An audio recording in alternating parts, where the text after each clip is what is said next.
give Sandra for a couple hours if she needs a spot check. What did this, it's to drive around would take time, but that would help the situation out. Just a suggestion.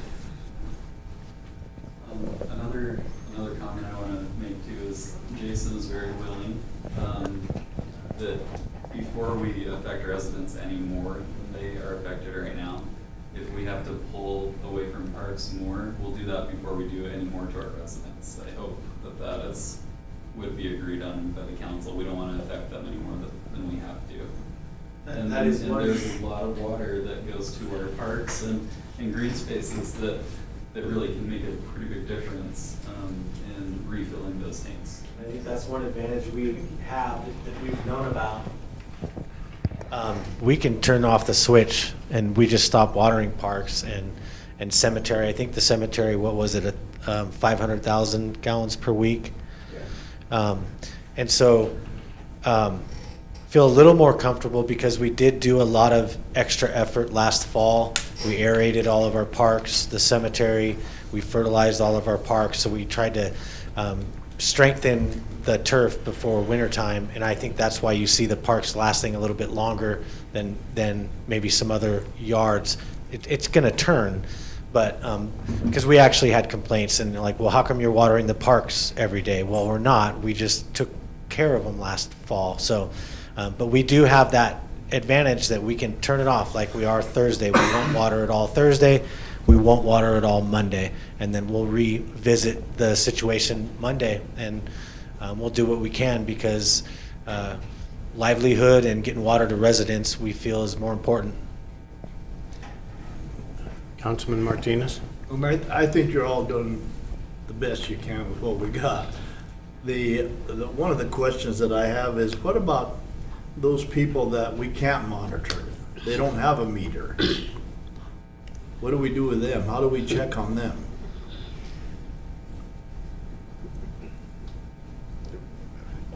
You see, I don't know, and I don't know this for sure. Maybe they're not using any. Maybe they're using less than household. I don't know, but there's no way to check on them. They don't have a meter, and you're talking probably 15, 20 people. Are you talking about the Glen Edition only, or are there others? I'm sure there's others in town. I don't know. I don't. I don't know of any residents that isn't metered. I know we have meters that have issues that we have to go and fix. I mean, we have service guys on a daily basis running around fixing meters and MXUs that aren't reading right, and to try to keep track of all of our waters. So we're doing that on a daily basis as far as service calls. And how about like at Cherokee where they use water up there, and they're paying more for it than they do in town. Yeah.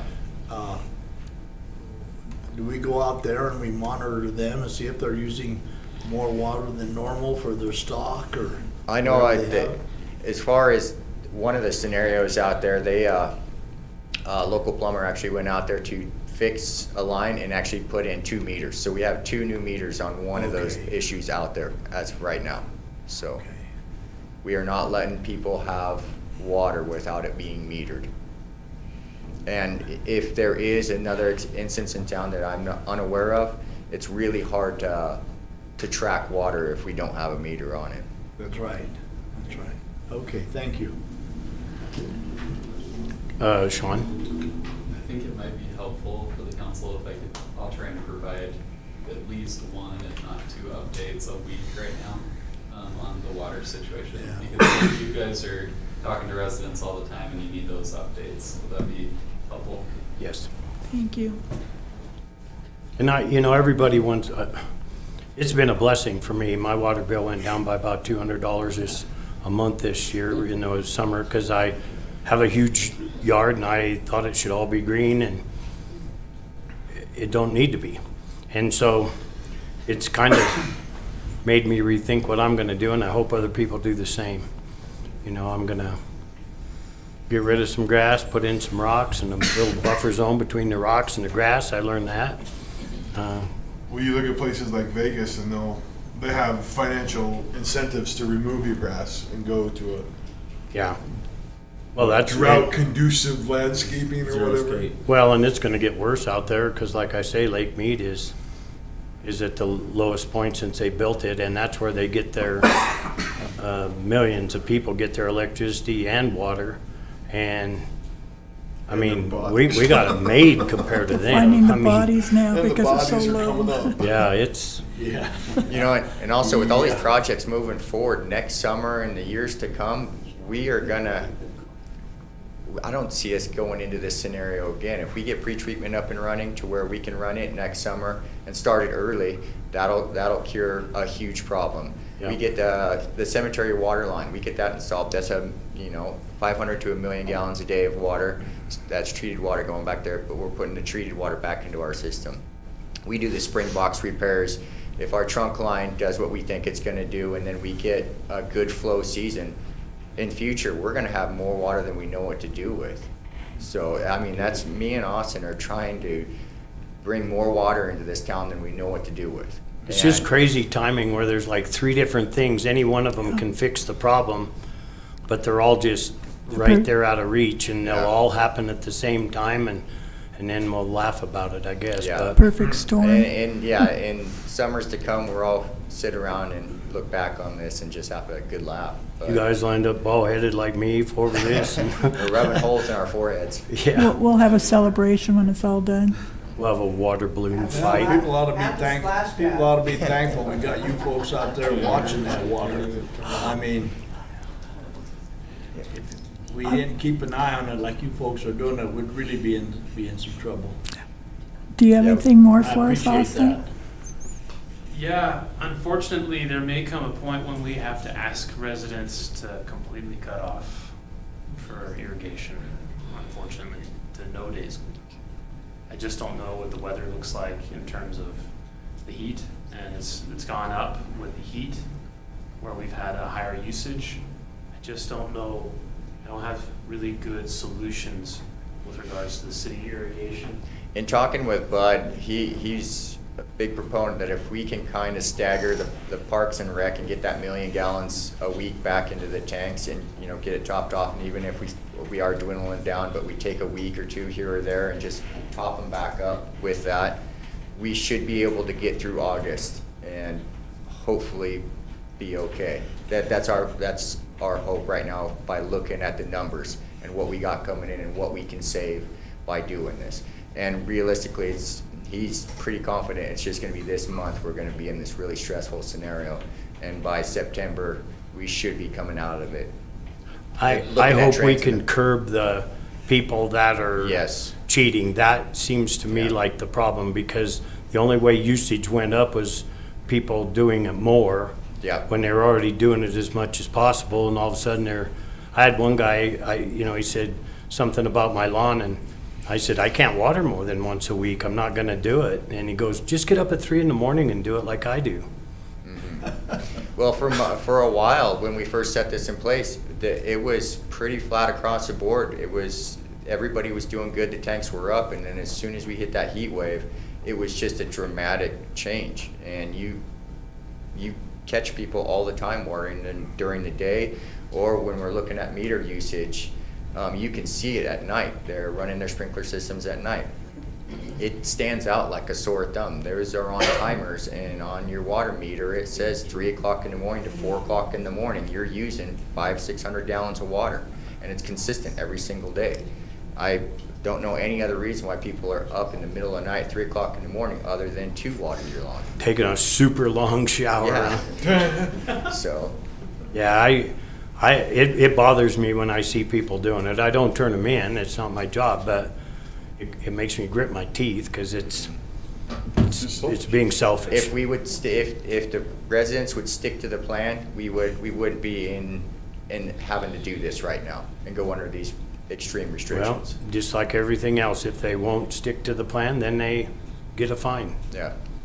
And And it's not everybody, but there's a bad percentage around, and I feel really bad for the people that are sticking to the plan or not watering and to try to help the city, and then there's people that are blatantly cheating right on their street, right in front of them.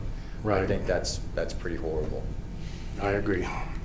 Well, I appreciate all you guys do. Like Dabari said, you know, you see the people and they complain and moan, and then you tell them about the guys that stayed up 3 days and nights fixing it and slept in your trucks and all the extra work you guys have gone through. It's not gone unnoticed or unappreciated, I'll tell you that.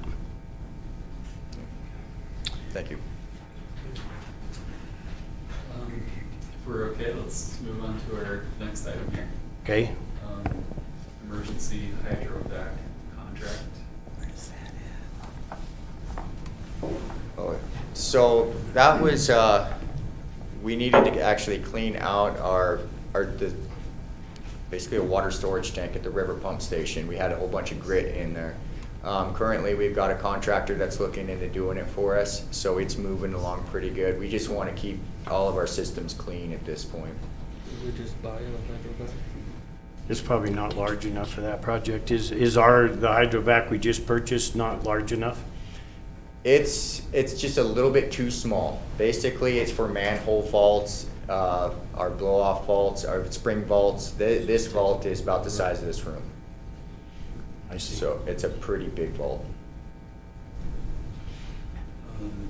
The next part is phase 1 through 5, which we've, I think, talked about pretty good tonight. Standard operating procedures. Those are progressing along. Bud is actually working on ones for the water treatment plant and a wastewater plant. And we will be getting in the process of the pre-treatment plant. That's part of this engineering firm's scope of work, is to give us an O&M manual on it. So we'll have that when this is finished. Councilman Weisenberg? Was there no SOPs at all on file, anywhere to be found for that? There's really old ones, but not with what we're trying to do now. We want to have a better one in place.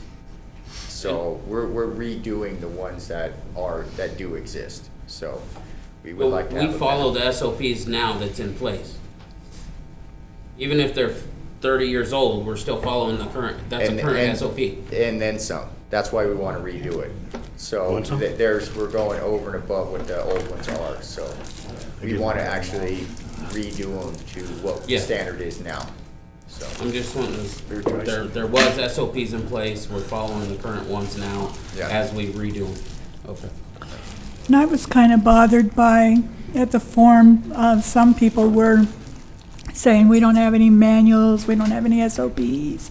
And that's not the truth, because we do. They're just old. They need updated. yes. And I should have said something about the water treatment engineers providing us an update as part of They're the more scope of work. a working document. You know, they're ever changing, especially in the times that we're going through. So, you know, I think it's something that in the future we just keep looking at. Like every 2 or 3 years, we look at the manuals and update.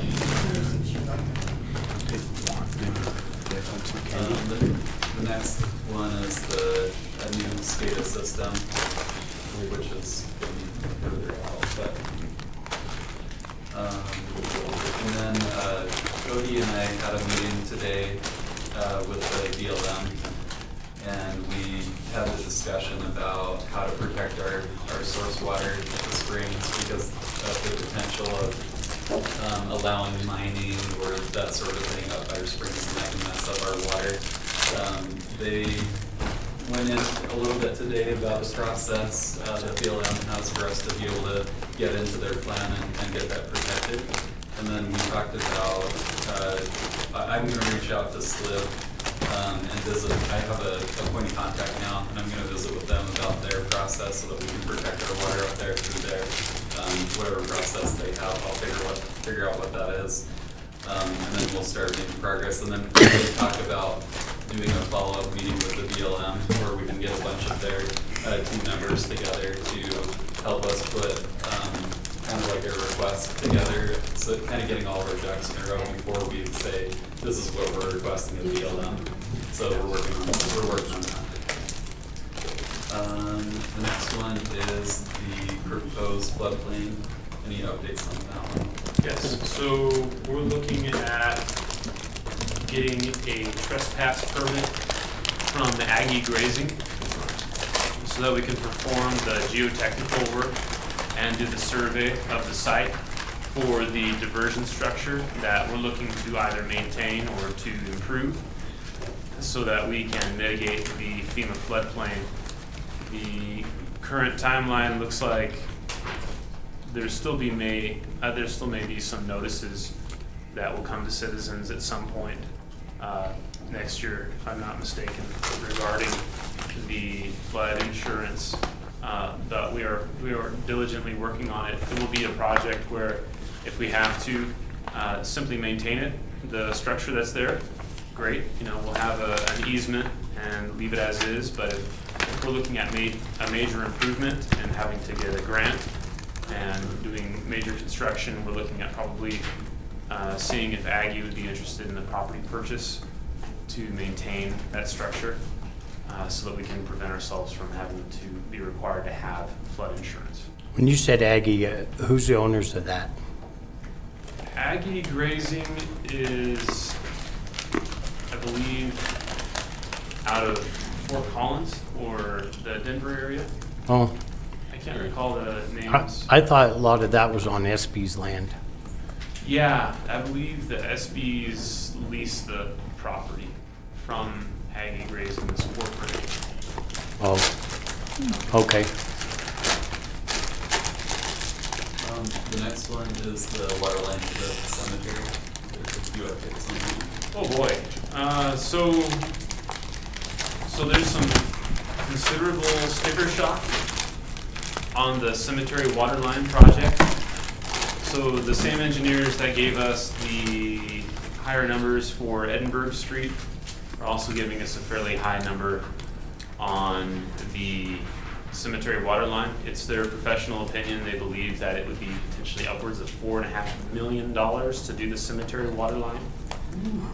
And that's whether you approach from Rochelle Golf Course directly or you approach from their booster station, it's about that dollar amount on their estimates. Now, however, I do believe that the price, my hope is that you could, and in my experience, generally speaking, you will be able to get a much lower price than that, at least for the pipeline. And then the great thing about going from the Thayer booster station is that in tandem, as a 6-penny project, Washington Street also can help with those costs on that project. So we have some synergy between the two projects where one is able to help cover the cost of the road construction to repair the subgrade and then the asphalt where it's going to be patched in, and then also the cemetery water line, obviously, to take it to the cemetery. So come from the south, instead of right from the golf course, come from the Thayer booster station north. Yes, and so we were looking at different schedules for pumping water effectively from the river that could be used for both the golf course and then switched off and sent up to the Atlantic Rim. We have valving set up where we can directly water down to the cemetery water line through Thayer Booster, straight up the line to the cemetery at pressure so that we don't have to pump actively to the cemetery. Well, and wouldn't you be going right past Bolton Park and Yes. tee off there and? So the great thing is that working with WWC is that we've, in this project, been able to capture almost 85% of the green spaces in the city, at least on the trunk line. Those are all future improvements. Those would be their own projects where we have to pay additional money to another contractor and design and whatnot of those individual lines that will branch off. But I wanted to capture and make sure that we would be able to provide water to these green spaces in the future. So Yeah. it is a large amount of money. I understand that we originally anticipated only $1 million for the cemetery waterline project. I think it's going to be more than what we want to pay, but I think it will be far less than 4.5, especially when you consider the synergy between Washington Street improvements and the cemetery waterline. Yeah, I got a second. Okay. Councilman Weisenberg? So my question is more along the lines of what would we capture more of for less money in the future? I understand capturing, coming on Washington Street, capturing Bolton Park. I get that, okay? I get being able to capture probably green spaces, the green belt's coming by there too. But in the future, if we come from Rochelle at the same amount to come that direction, are we gonna be able to capture more for less? You see what I'm saying? Like tee off, be able to go up Harshman to the ball fields, capture in on the schools to reduce that kind of stuff. You're not too far from the green belts on Cedar Street that way. You get the VFW ball fields immediately off of that, just like you would Bolton Park. So which way would we go future-wise to be cheaper to capture more? That's a good question. So the engineers were directed to determine through estimating both the construction costs and the operational costs. And based on the operational costs of having an additional pump station for the green spaces, we're looking at an overall higher cost to operate the pumps to those other green spaces directly off of Rochelle. So it would be a better choice to go directly to Thayer and then up to be able to pump up to Atlantic. And in addition to that, we have other water that we may have in storage during I believe it's the winter time, that can then be brought from Atlantic off the springs water into our secondary water system as well. That has a higher turbidity. So it provides us a greater amount of flexibility to be able to water our green spaces and also kind of leverage those waters that we're able to capture in the winter time that we may not need for drinking water. Well, and both routes would kind of be the same thing. You have to go from the golf course, the cemetery, north to the school areas that you're describing. Either way. Yeah, and that's why So I'm just that didn't leg know would if, probably be, I didn't know if you come past down Daly and past the VFW fields, you capture that, which would be probably close to equal of capturing Washington, or I mean Bolton Park, right, with the water. And then you're closer to the majority of the sports with the sports complex and stuff that way with the schoolyards and that's why I say I didn't. but once you get it to the cemetery, regardless of the route, from there to the school properties and all that is gonna be the same. No matter whether it came from the south or the east, I believe. I'm not an engineer, so we'll Yeah. wait until the engineers tell us. I'd like to see some Well, routes and. Coming from the golf course, the pump station out there cannot water the golf course and the green spaces at our cemetery at the same time. So you either have to do one or the other. If we come from there, on the backside there, we can actually water the cemetery and then pump the golf course at the same time, because we'd have the valve shut off coming from there, and we'd be using the tank at there or Atlantic Rim, running it downhill gravity feed. So we could actually do both at the same time if we go from there.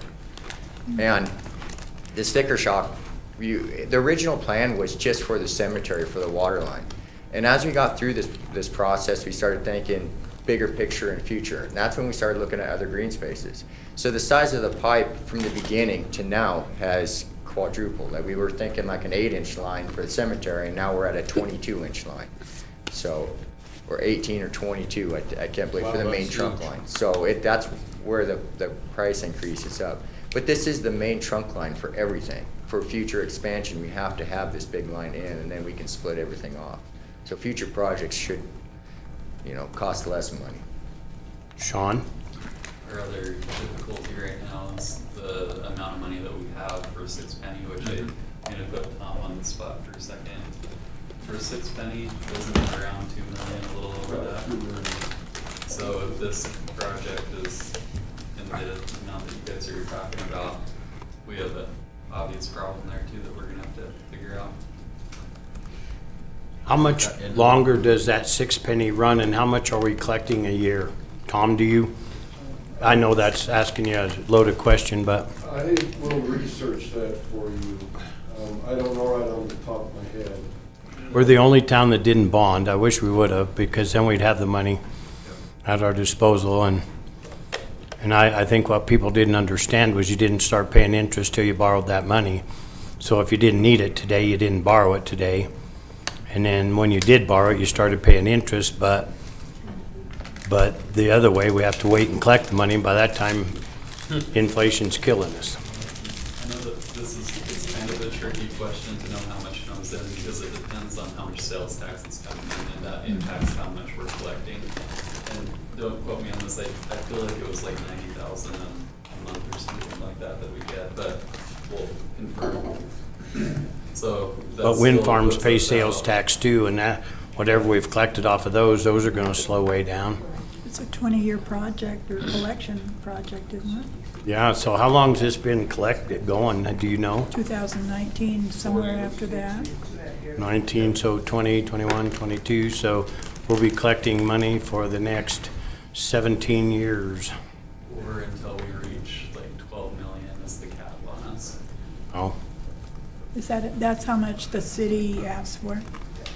I suppose we could look at going back and bonding, but we'd have to cut off a project. isn't it too late to bond? I don't know.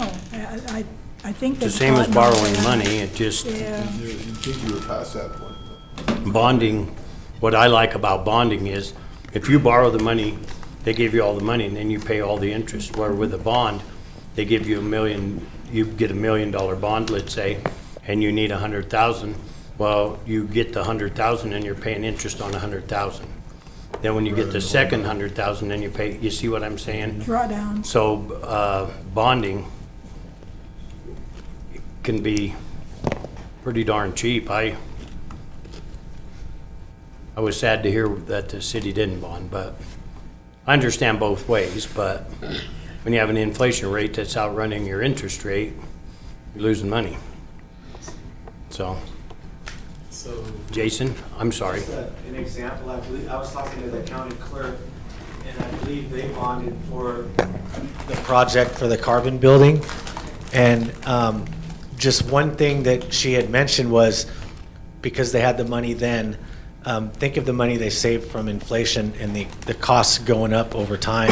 That was huge. And their project's done. They'd been waiting for funding to come through. So there's definitely merit to that. Yeah, if there's no inflation, collecting it as you go is kind of okay too, because you can't do them all at once. I mean, there just isn't, we don't have that, we're having that problem in our city right now. We have money for things we can't accomplish because we don't have enough people to do it, and the engineering and all that sort of stuff that goes with it. But when the inflation is where it's at, bonding would have made total sense, but Wendy, could you check the ballot question and see if it's on the ballot whether we said we were going to bond or not bond? Because I didn't know, I know that committee when we originally did the is that okay? 6 penny for the last go-around. I was on that committee, but we bonded for all of those things, and this one we chose not to because we thought we could get more money by not bonding. But I think if it's on the ballot, then we won't be able to ask if we can do after-the-fact bonding. But if it's not, or if it's not on the ballot, then we might see if we could check into that. While you're looking at that, I'm gonna call a 10-minute or 15-minute recess. Okay. I only need 5. Sure, thank you. Okay. Yeah, but I'll be outside waiting for you. I got my little munchie pile over here. I'm feeling pretty good. Oh my goodness, you have them all. That's right. I'll have to come step by you. I'm gonna share one with somebody. Might go get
Right? Something about salt that makes you hungry. Right? I was like, ooh, salt. Now I'm starving. As I was walking out of the house, Debbie goes, "You haven't eaten all day." I said, "Yeah, I know."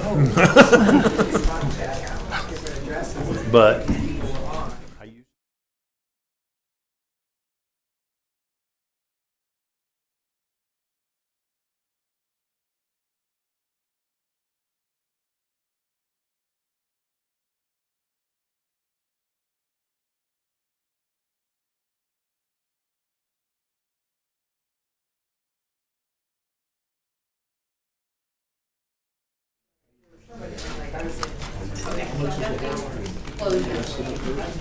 Still more.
If that works, and then we can just report back to council when he finds on that, and then go from there. on the bonding. Yeah. Yeah. Yeah. If that doesn't work, what would the council like to do on that? I mean, if the pre-treatment is working, which it should by next season, then we will be okay with watering throughout the year. And so I guess what I'm saying is we could wait until we get enough funding to pay for the cemetery line. Or we could take another approach of being more aggressive in some way, trying to get maybe a loan, a smaller loan that could, bridge the difference between where we're missing, how much more we need after the 6 penny. But maybe we could decide a little bit later after we find out that first answer. Is the Washington Street, the 6 penny project too? Okay, so we need to know what those two cost together, I think. You know what I mean? If we combine those two, it should make one or the other cheaper because we're cutting one piece of asphalt, we're digging one ditch, so forth and so on. I'd like to look at that approach and know, I mean, do we have to wait another 5 years to collect enough money? If that's the case, we have to do something else. If we have to wait another year, that's another deal. Does that make sense? Yeah, it does. So I guess we'll just find out the first answer and come back and then we can rediscuss. Does that sound okay? There was a plan though, wasn't it, that before we ran into this problem with the water, that we were gonna take some funds and do something to get some of these projects moving, and then reimburse those funds with the 6 penny, is that? Yeah, that is the other option. When we finish up this audit here in the next little while, we could just see where we're at and see if there's enough money that we could, you know, try and tackle this earlier than later. Yeah. Or match the 6 penny funds with our own. Yep. Or borrow it from the general fund Fund, yeah. and pay it Pay back back. with 6 penny as it comes in over the next, what, 18 years? Well, some of these projects that we're doing, if they come back to us under what we anticipated spending, we could take that money and put it into the water problem. Is that, No. I missed the first part of your Well- question, sorry. the cost, we're kind of guessing at the cost of Washington Street, Inverness, and some of these. If those costs come under what we are gonna use with this Mike. 6 penny, we could take that money and put it into the water.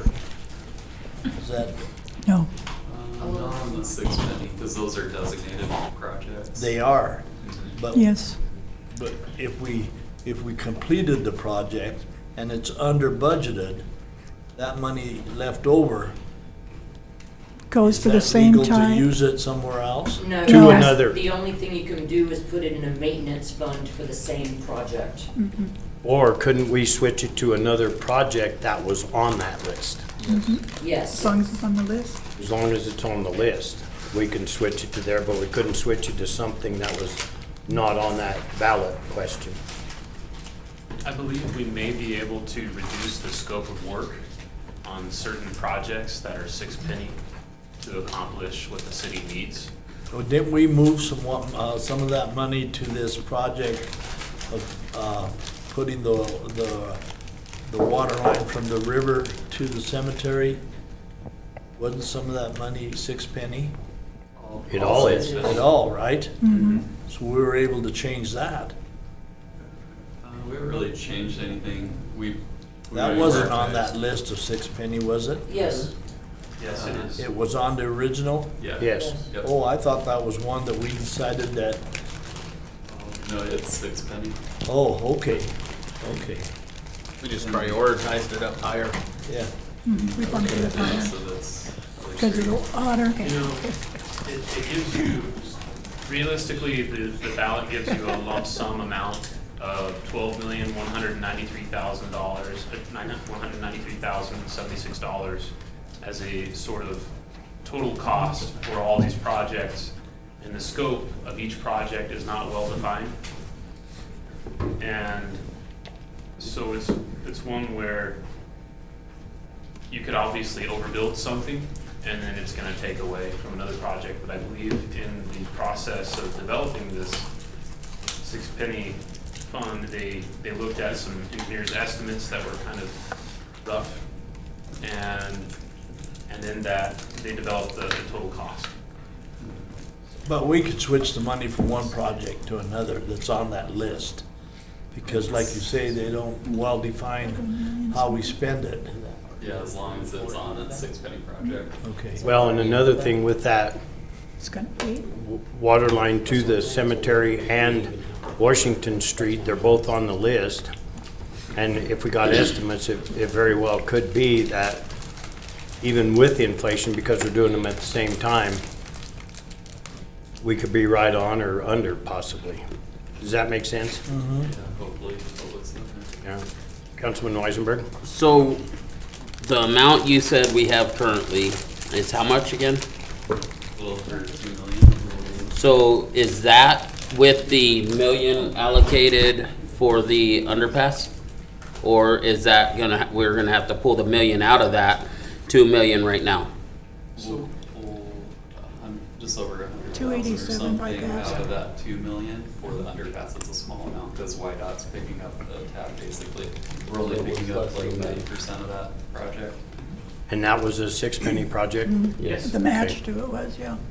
Okay, so we're down like 1.9 or whatever. Okay, I thought it was a higher amount than that, so. Yeah. But we have to pull that out still. Yep. Okay. But by the time we do, we will have collected Hopefully. A million more maybe. maybe $1 million more, close to that anyway, at $20,000 a month for 90,000 a month, right? It's kind of what's in my mind, but, yeah. Okay, I'd like to know the average of sales tax that we collect monthly. Just kind of an idea of what that income looks like, if we could, Tom. I'd like to take out the wind farms because they pay sales tax too, and that's like, the money we get from wind farms should really be one-time purchases because that's not a steady income. So, do you see what I'm saying? I'd like to have the wind farms maybe pulled out of that if that's possible. I think it is, because we look at past years when we didn't have the wind farms, and the normal sales tax that we get each year is about $2 million. So you divide that by 12, is 166,000 on average, and that's without wind farms considered. Okay. I was also wondering if we've done any calculations on the layoffs at Sinclair Oil Company and how that's going to affect our revenue. Do we have any feeling for how that might? I haven't looked closely I at we had some numbers the other day. So if you take 100 employees and their take home was around 50,000, you're talking $5 million that they're not spending, on their And market. times 7 rollover, that's a big chunk of money. Well, but some of those jobs will be replaced by contractors. Correct. So, I don't know what that percentage is, but Yeah, we're working on that. quite a few of them, 50 to 75% probably. Because like the trucking company, their gas stations have to get fuel. So if they're gonna quit the trucking, those will all be, some private entrepreneur will pick that up. Well, and then yesterday, we had a really good showing at the job fair, and there were quite a few Sinclair employees that were talking to Williams, Crowhart, and filling out applications. So it was, and Cedars Health. So yeah, so we had a really good turnout at the first job fair yesterday. Good, thank you for doing that, by the way. Participating in that, that's a big deal. But anyway, the thing about the layoffs at Sinclair, I think the physical effect might not be as bad as the psychological effect. Everybody's climbing up, and I know several people that had projects that, they're gonna wait a year to see how it pans out, where I don't think they should, but that's what happens every time it happens. Wendy just told me that we can't bond. We cannot. Once the option is made, it can't be changed. Well, shucks. Jinx. Yeah. So we get inventive. Well, then we just have to borrow money a different way. We want to reassess when we come back and discuss the capital, Yeah. and then we'll have the answers on where exactly we're at. Once we know where we're at, it'll make a lot of those decisions a lot easier. Yeah, and if we have more cash carryover than we thought we had too, that might go a long way to saying, hey, we don't have a problem. Yeah. You never know. The next item is water meter fixes, which we have under here is like Glen Addition, some master metering, replacement of outdated meters and meter Rawlins Reservoir. Want to speak to that one a little bit? Yeah, currently we're going through Ferguson for water meters and trying to get updated. We've got technical help, and in this, moving forward, we're looking at the water study. We're going to try to put Glen Addition in there and have them take a look at that and see what it would take to get a better metered system out there so we can track water better. It's just a consistently breaking water lines out there, and it's very poorly metered, as we all know. But in the projects moving forward on these phases, yeah, we definitely are looking into putting meters at the top of our springs, so that way we can see what the water flow is at the top and at the plant when it hits the plant. So that is a future plan that we will be doing.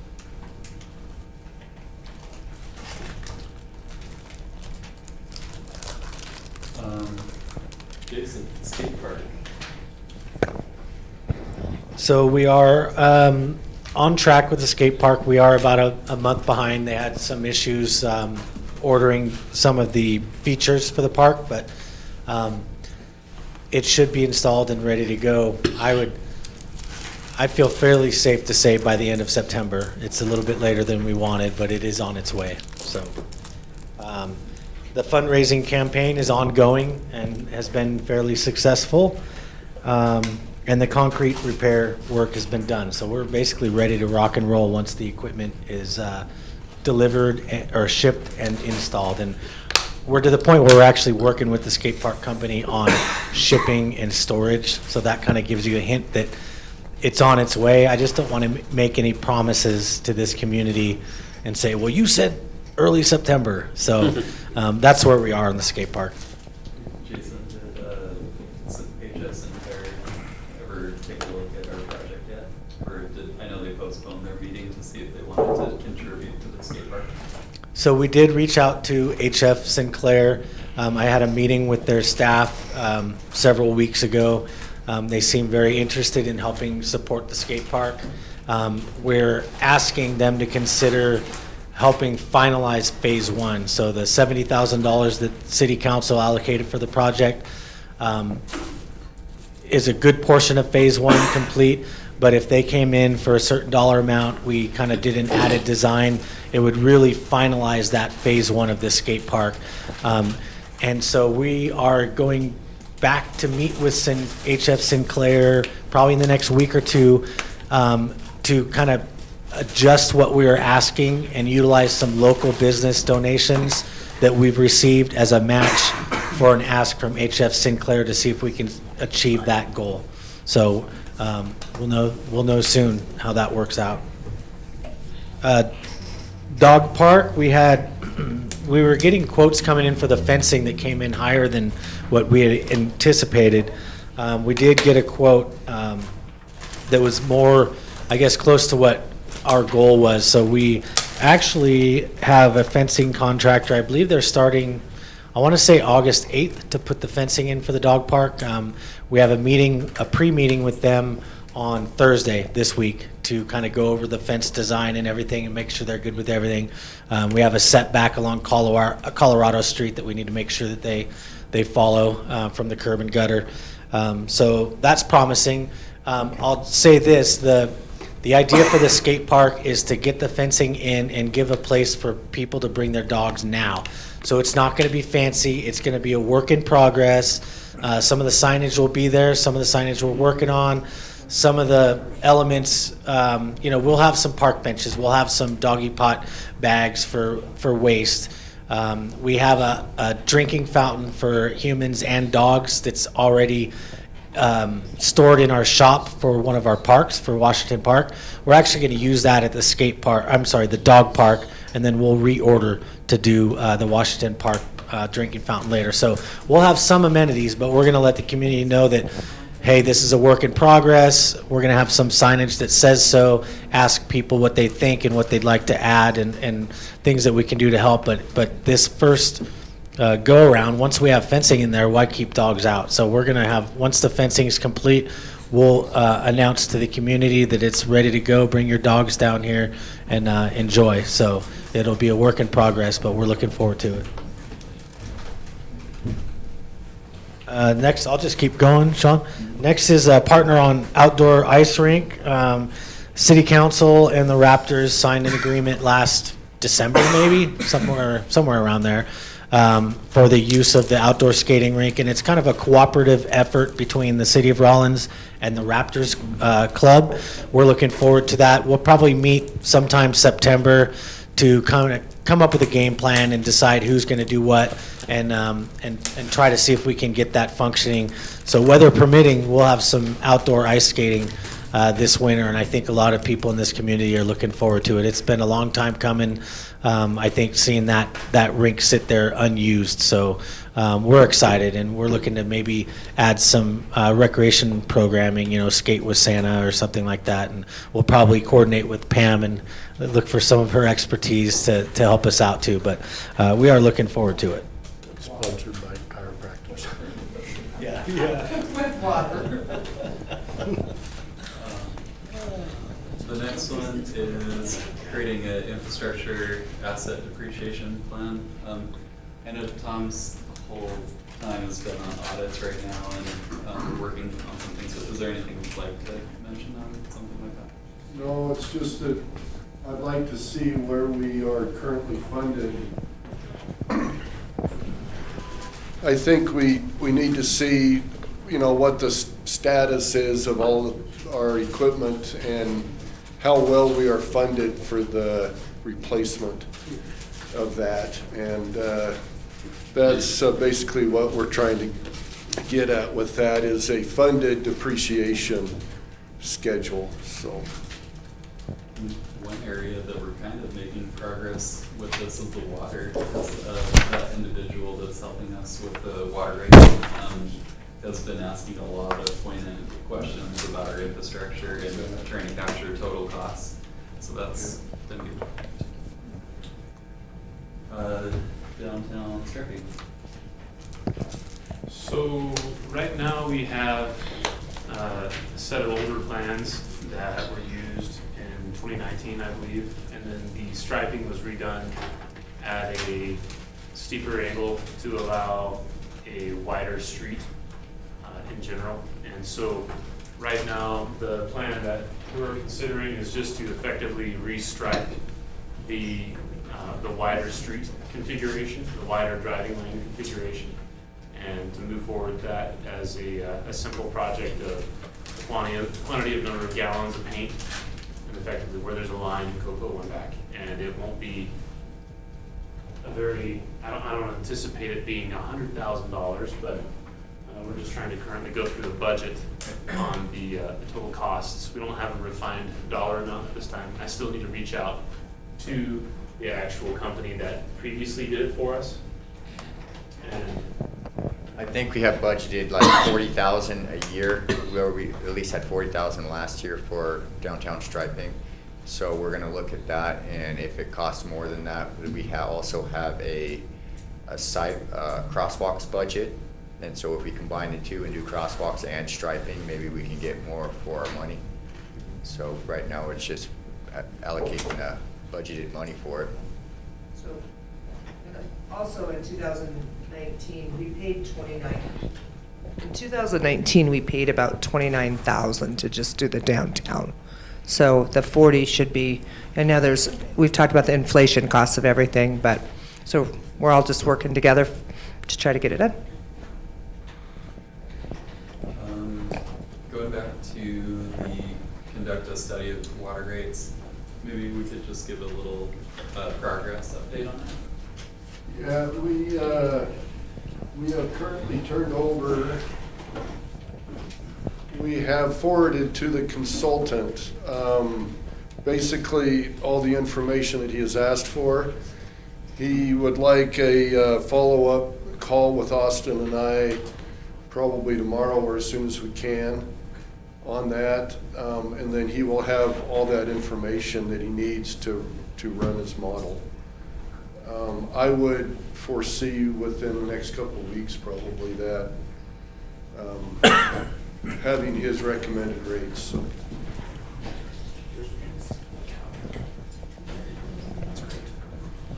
The next one is Edinburgh. okay, so with Edinburgh Street, and we had discussed this previously, where we were looking at redefining the scope of the project so that we're not paving Edinburgh Road, which belongs to the private company, Saddleback Properties.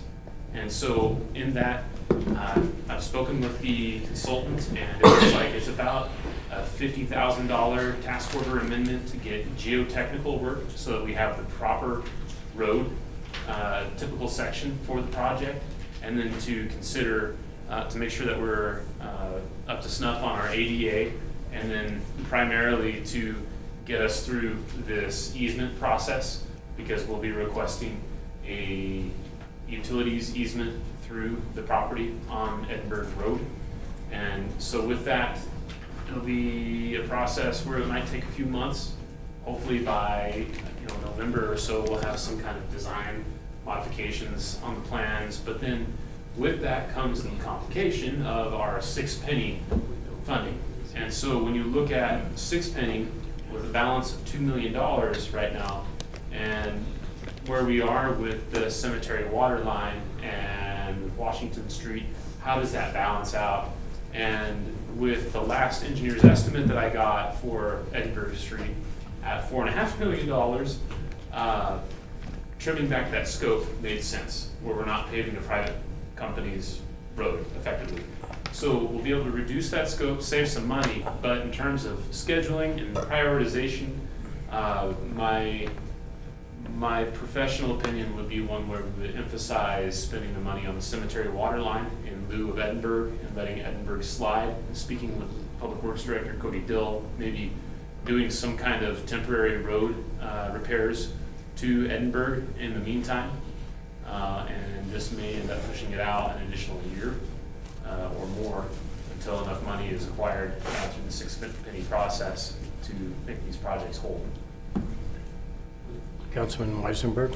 I understand wholeheartedly the water line going to how we moved that up on the project, but Edinburgh has been a terror for years and years and years, and my thought is to get that done. They've patched that, they've overlaid it several times over the course of the years. I used to live on Edinburgh, so I know this, and I would rather support that project, over the cemetery water line. I get the water issue, but if we get the pre-treatment plant and all that stuff going, I would really like to see that Edinburgh Street done. So what is the total for both Edinburgh and for the cemetery line? About 8 million? $8,700,000. And so one thing I would like to also suggest to the council is to consider maybe looking at SLID opportunities for roads. There are SLID grants available for roads where we might be able to apply for those and see if that can help us get in a better position financially to proceed with Edinburgh. I wasn't aware that they had any more money. They're out of MRG money. I should have clarified, there's Department of Transportation money coming out right now, not necessarily SLIB, I'm sorry. Okay, thank you. It's just The- through SLIB. Right. Okay. So maybe that's an option. Yeah. Well, and the Edinburgh thing is a big deal, but so is water, so I'd rather see the water line put in personally. What's the rest of the council's thought on this? Is it's important to have some direction on this one. Sure. What do you guys think? Well, I think the hardest part is there's no real timeline on how far it pushes it out, right? I mean, you go and do the cemetery water line, and Edinburgh's another 10 years, because that's, and I just hate to see that road that long. I don't know. I mean, given the fact that you're fixing the water line, I don't know. I think that the short term there would follow through better than the short term patches at Edinburgh that clearly haven't worked. I mean, I've been here since 2014, and that road's just been, it doesn't matter what they do to it. There's nothing that isn't going to tear a vehicle apart. And it doesn't have drainage. It's just, there's so many problems. And that's, you're directly impacting people's properties. It just seems more impactful to me than the water line. That I feel like may not resolve itself, but won't be as critical once these fixes come in. I don't know.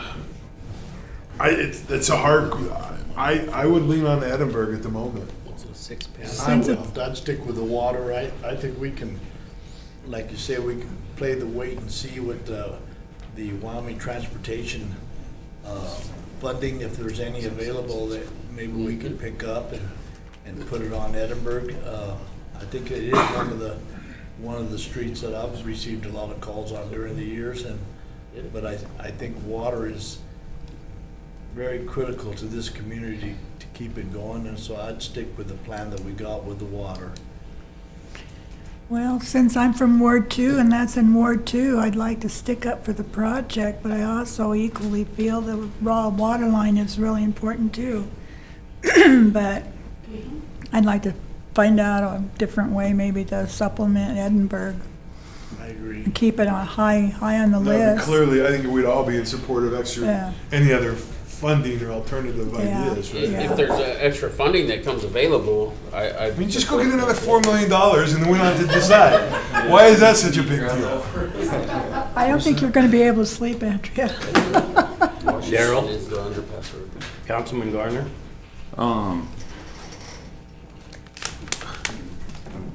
Is that road that we want to do on South Side, is that 6 penny money? Yes. Could that be a road that we put on pause, do the water line and then do Edinburgh? But the water line's gonna go right down that street, so you'll be tearing it up again. The water line and the street on South Side, Washington Street, should be done at the same time. Are you talking about Davis, the extension? Yeah, that's the one I was talking about. Well, that's $35,000 or something. What is that, all that money? That is No, that's not not 6 6 penny. Oh, and that's what I was asking, if that No, was 6 penny. no, not the extension. No, So the Washington is. Washington and the water line are 6 penny, same as Edinburgh. If you'd It's a like- tough call.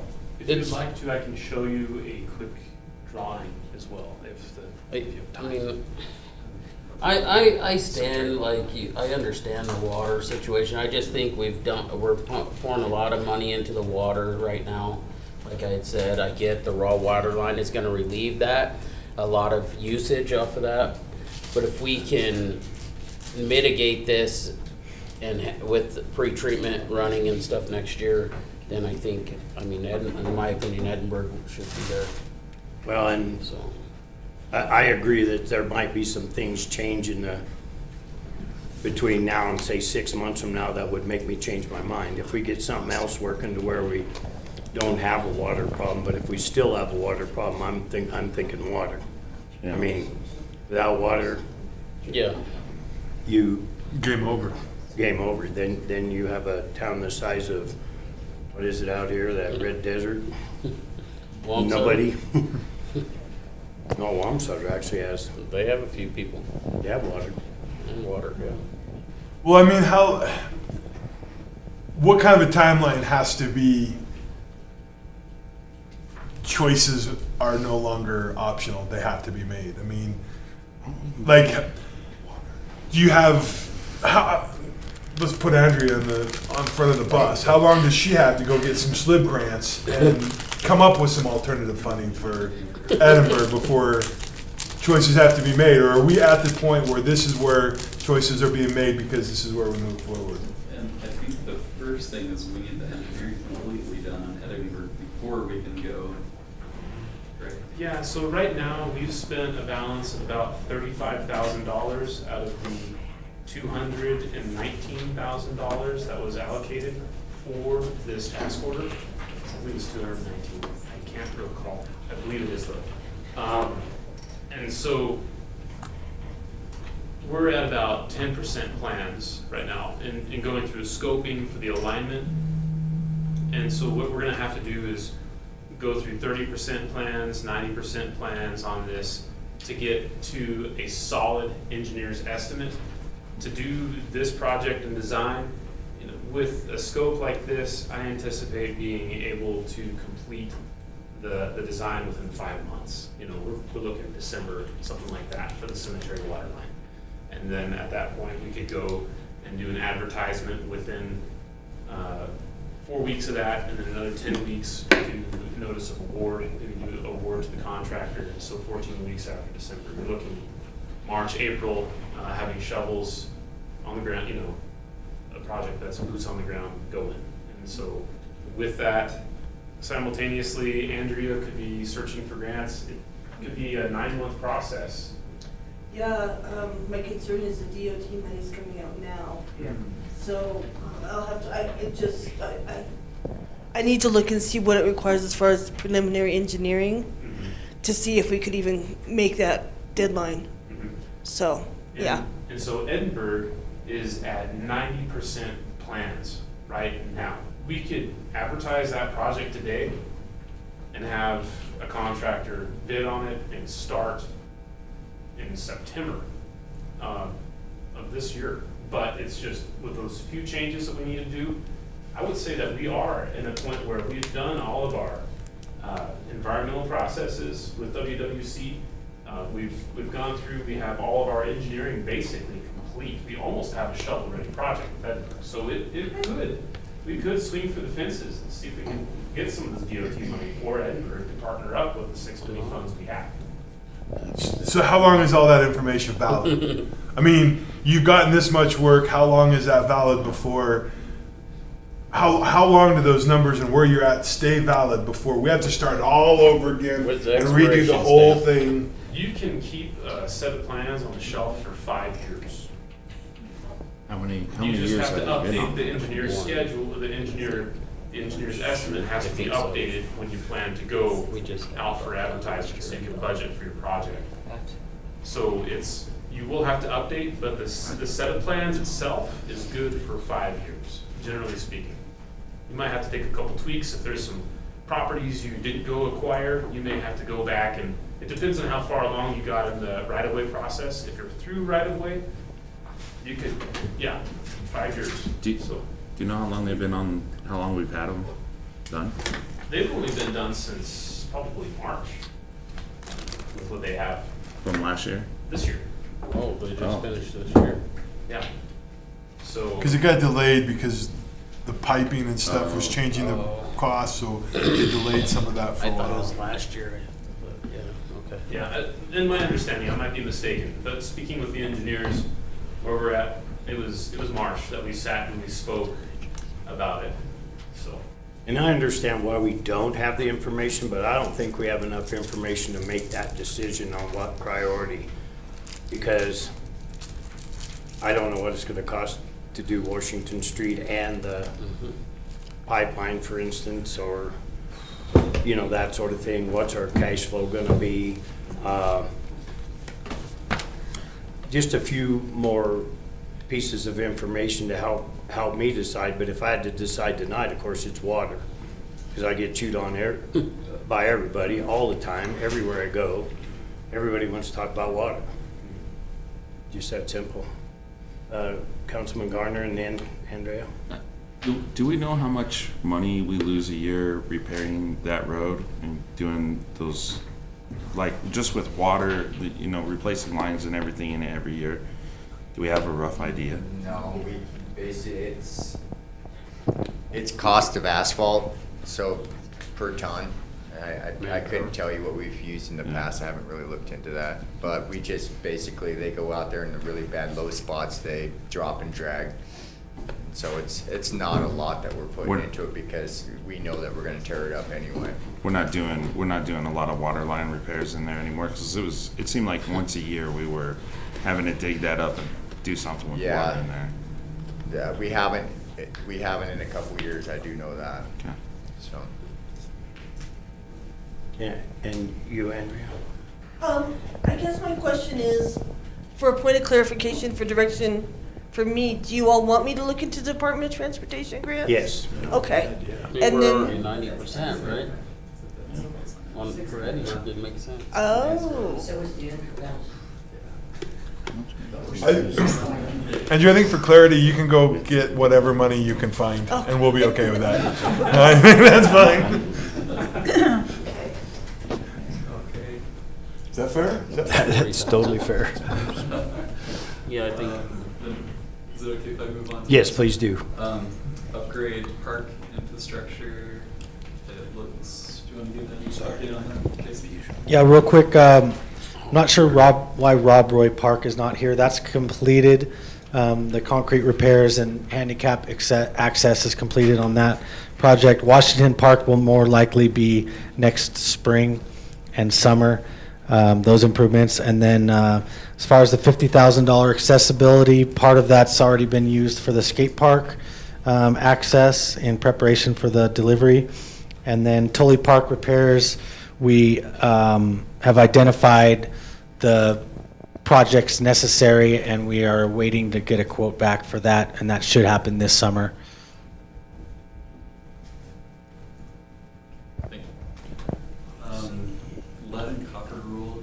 talked with the council. Are you all familiar with the lead and copper rule?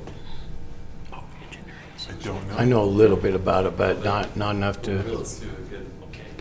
So the update on that is where the EPA is requiring that municipalities ensure that where they are delivering water, that the lines are not lead effectively, and it is the city's responsibility.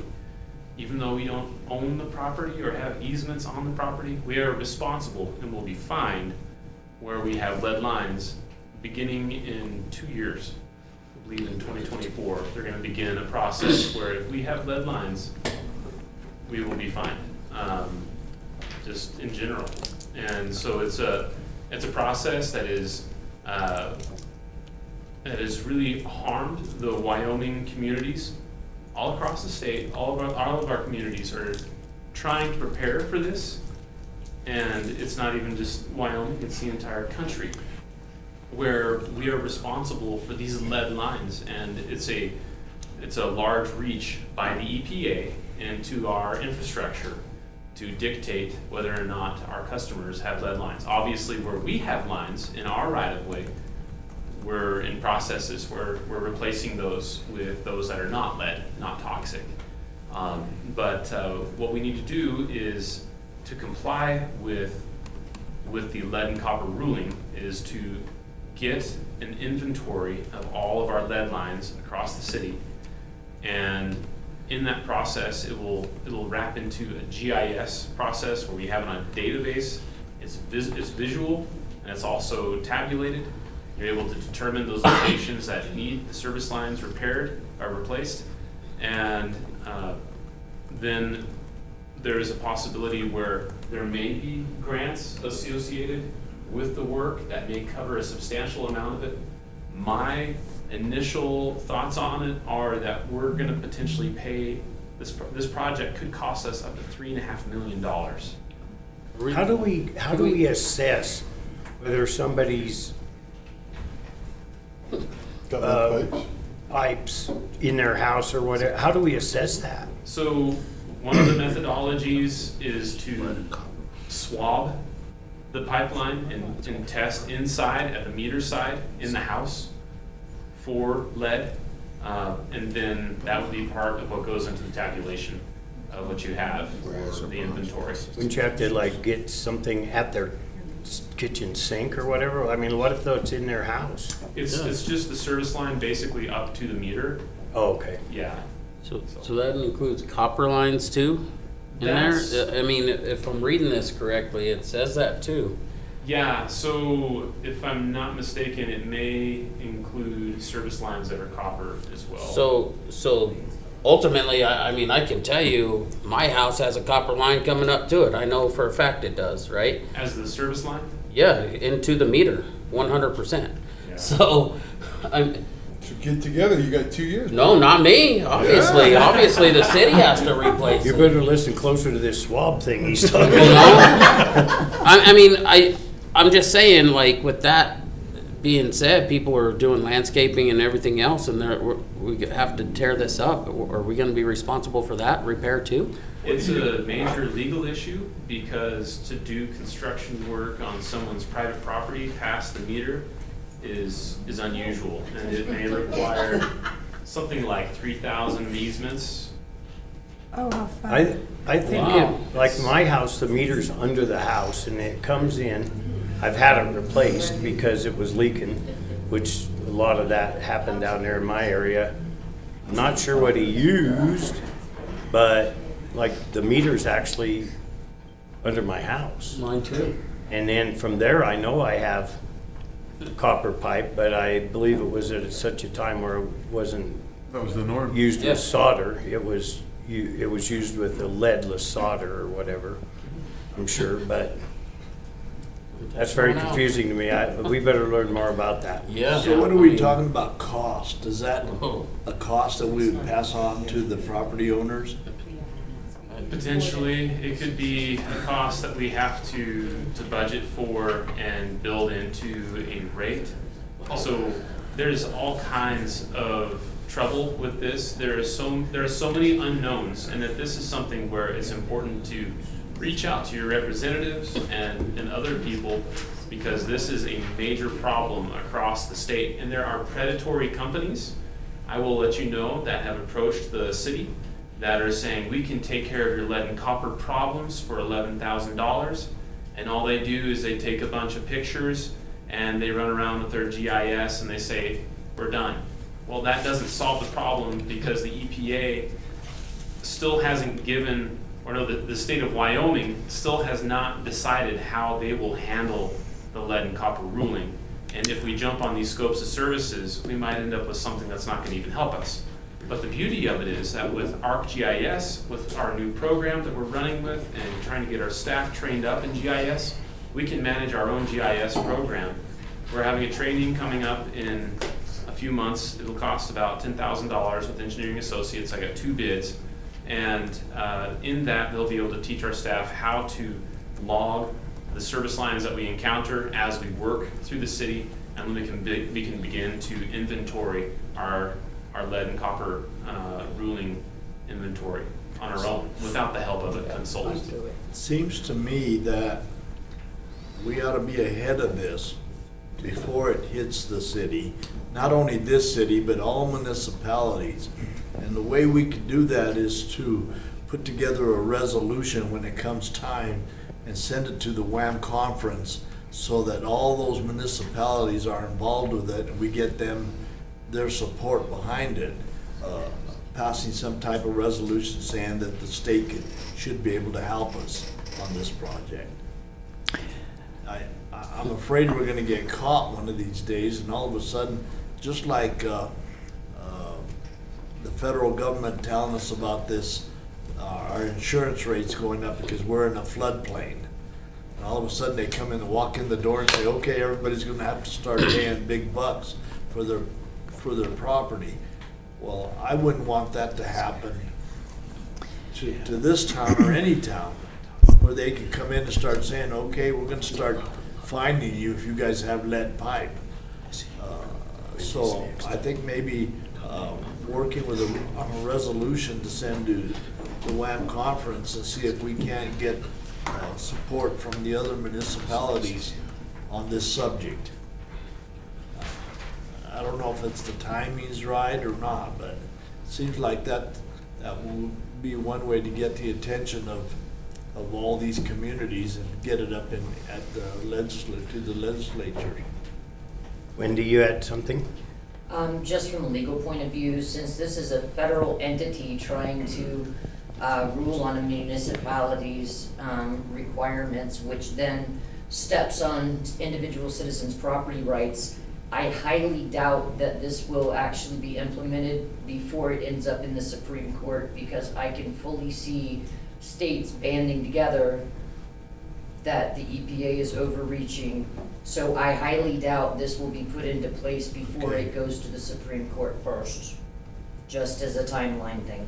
Okay, I just didn't want one big surprise like they do with the floodplain. Okay, you guys are in a floodplain, so it's gonna cost you X amount of money to straighten out that problem.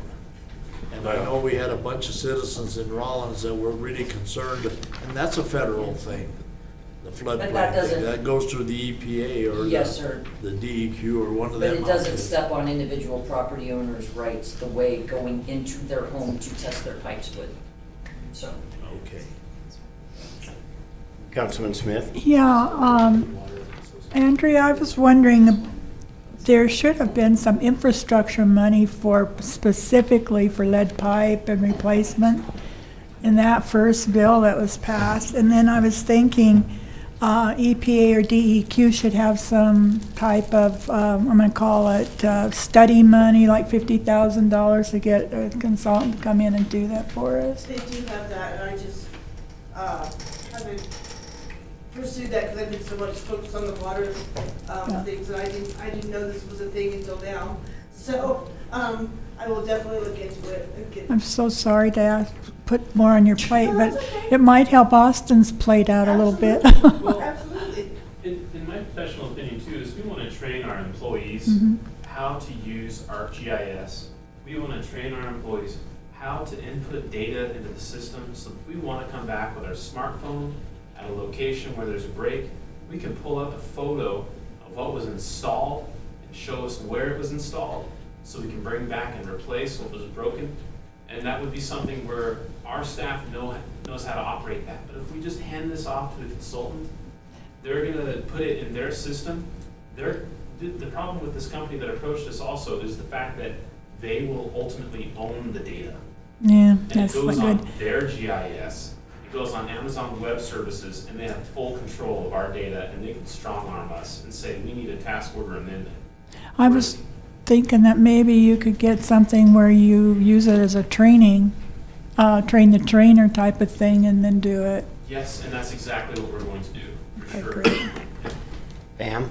Just an idea, just next year, we're gonna start doing this. Another way to help is go to the College of Engineering and do an internship next summer to use our people and, get some bodies to help with this. Like you said, Austin, is getting our people, but if we need another hands-on to specifically do this, the University of Wyoming and education and engineering and college are always looking for internships.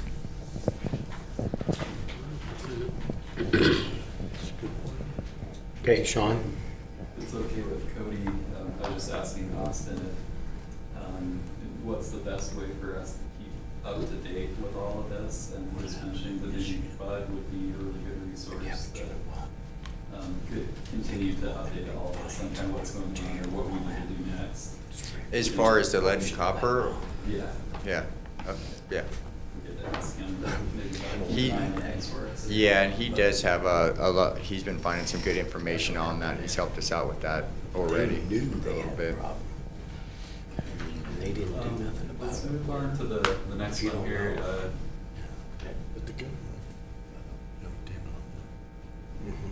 Sorry. Oh, here. The next one is create tree inventory and maintenance plan. Real quick, that is on track. We're waiting actually to hear back on the current status, but we have a grant with the Wyoming Forestry Division. It's a matching grant, but our match is basically staff and labor costs for planting trees and tree removal and things like that. So we're hoping that the inventory will be complete in November, and that's what they've told us. So that'll be a great resource for us moving forward with our trees in our parks and cemetery and throughout the neighborhoods in town. There's an ordinance about we're responsible for the trees that are like in the city, I don't know how to, is it city right away or whatever? It was And- introduced to us by a city staff that sold it to the council, that we took the trees that are in the right of way belong to the city of Rawlins for maintenance. And that's how it's written up, and I think we need to look at the ordinance itself, sit down and see how we could fix it. So I don't know what they would say if we gave back the trees to the residents and said, hey, we don't want them anymore, you can have them back. I don't know legally if we could do that. I don't know how. I'd like to look into reversing that because that is could be a huge expense that why anybody would say, yeah, we'll assume that responsibility is beyond me, but I'd sure like to see that reversed. Wendy, could you look into that? Yes, sir. Aren't you glad you came tonight? Absolutely. You and Andrea can cry on each other's shoulder when it's over. We're just giving you more stuff than you can do, but. Well, it's very true, and then you have a city tree on a private residence property, and if it's end of life or disease, then the city wants to remove it, but the property owner does not, and we're seeing that with some street projects as well. So it's a big deal, and it wasn't always that way. Yeah, we need to fix that if we can. That's, yeah. So the next one, pedestrian underpasses, we've talked about that one. That one's moving forward. David Street extension. Yes, so I just received this week a bid from one of our consultant teams for doing the survey. I haven't opened up the survey bid yet, but I anticipate it's probably substantially less than $10,000 in the survey. So, What's that consist of, so Austin? it's taking shots of the existing ground, Okay. so that you can do a good alignment for the roadway effectively, so it's the most effective tie-in, and so that when you go to build it, you can use survey staking to build to, so you know your slopes. Okay. And things like that. So Okay. it's just the pre, and then we can get some earthwork quantities, we can get asphalt quantities, we can do areas of disturbance, make sure that we're up to snuff with DEQ, because I'm gonna have to go out and do an environmental resource, or an environmental process with those other 8 entities for this project as well. So just getting that in line and getting prepared, and then I'll go through and I'll draft up a set of plans and get moving. Okay. So, yeah. Sounds good. Thank you. We've discussed the 6 penny, so we can move on to community trust and engagement. Sure, is back there, so we could grab one maybe just for a second.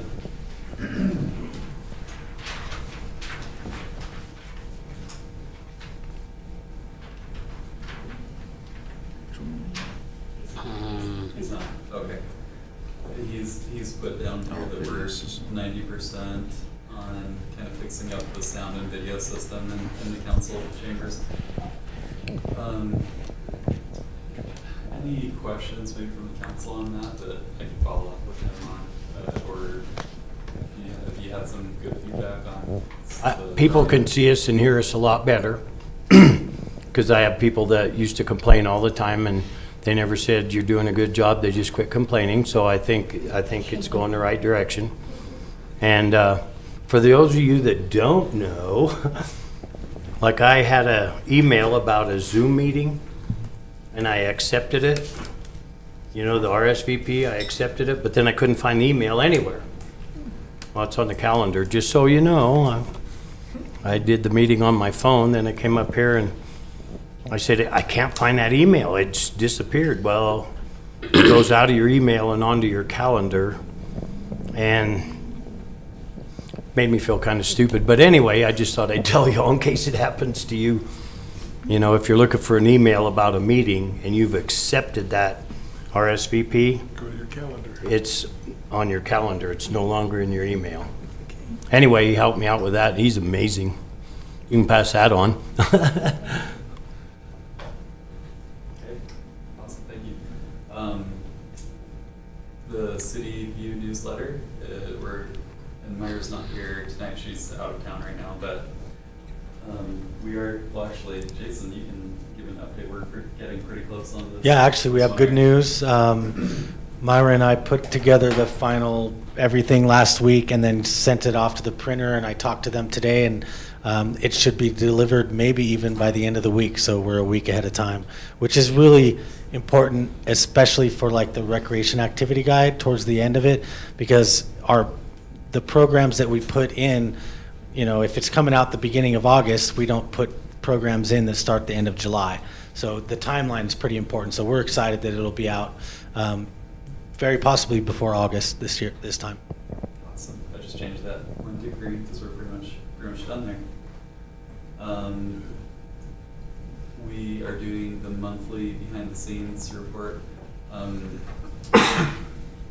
One thing that I'm changing, and I asked if I could get some assistance from staff, and the fire department's gonna help out a little bit. When we get that printed off, they're gonna go around to different businesses, and there's a big list that we take the city view to all the different businesses. Wouldn't you I say think there's it's like 160 there's places. locations? Yeah, locations that we hand deliver the City View newsletter each time it comes out. And so Sean piggybacked on that for the behind the scenes, which I think is a great idea. Yeah, because if we go to the work to produce it, we may as well get it to people's hands. And actually, Sean, if we do get the delivery of the newsletters by the end of this week, then we can just send those behind the scenes to my staff, and we'll do the newsletter and the behind the scenes at the same time. Yeah, if we can. Cool. Utility bill inserts, we continue to do that as much as possible. I think Myers did a good job with that. hosting town halls and surveys. We will do the community survey here again. I think it's November is when we did it this last time. And when we get close to it, I'll ask council if there's any specific questions we want to ask that we didn't last year, or change that up a little bit. But I think that's been a really good survey. The Y Rawlins, we will be doing some town halls, and we'll be talking about that more in depth than just a little bit here. The West End beautification, there's going to be some town halls on that Jason will do to get feedback on our entryways and what that'll look like. That's what that's referring to. And then the economic development plan, we'll talk about just in a little bit here.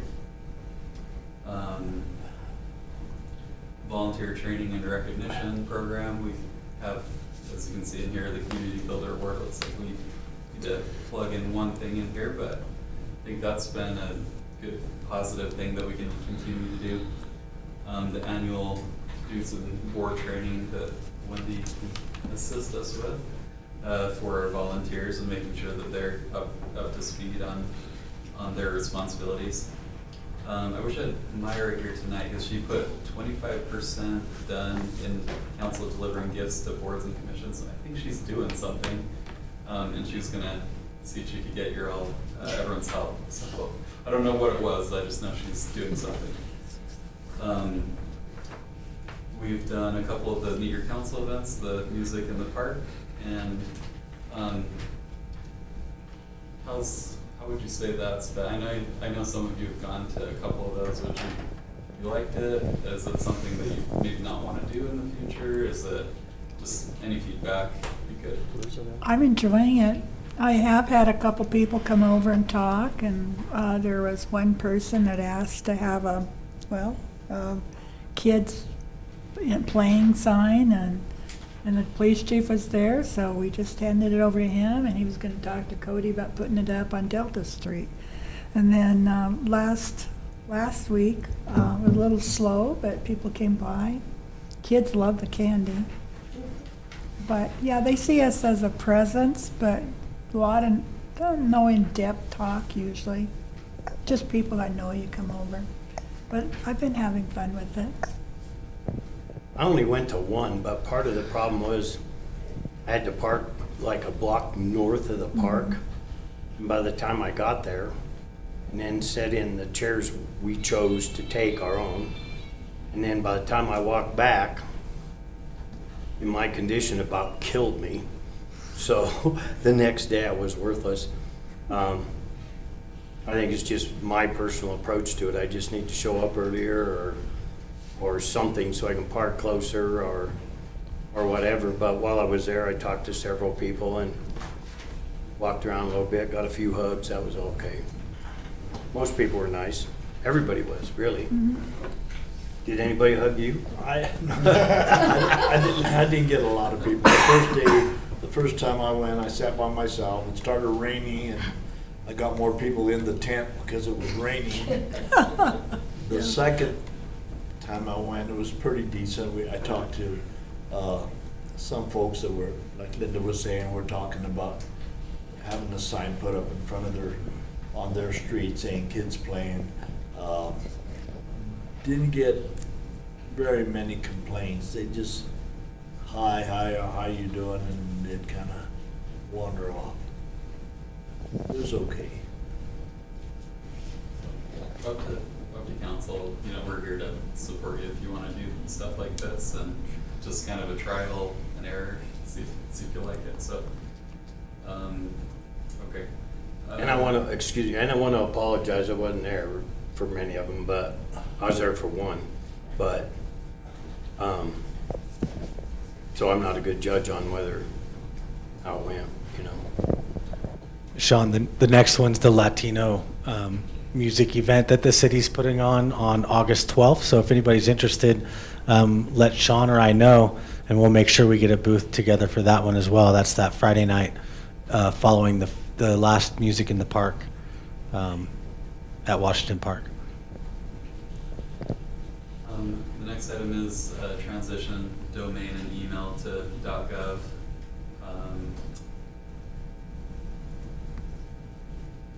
I'm just gonna leave it at, he's at 78%.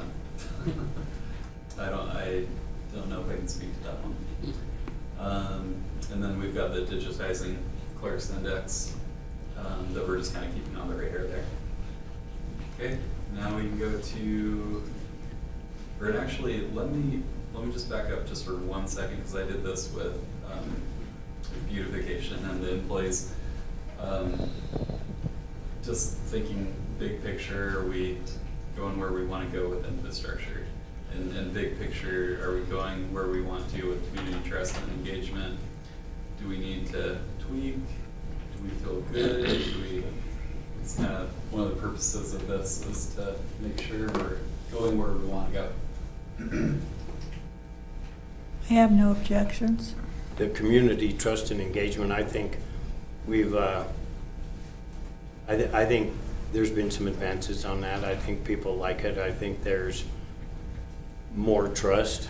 The water issue's contentious, but other than that, I think people, for the most part, like what we're doing. The one problem is we have a lot of ordinances we don't enforce.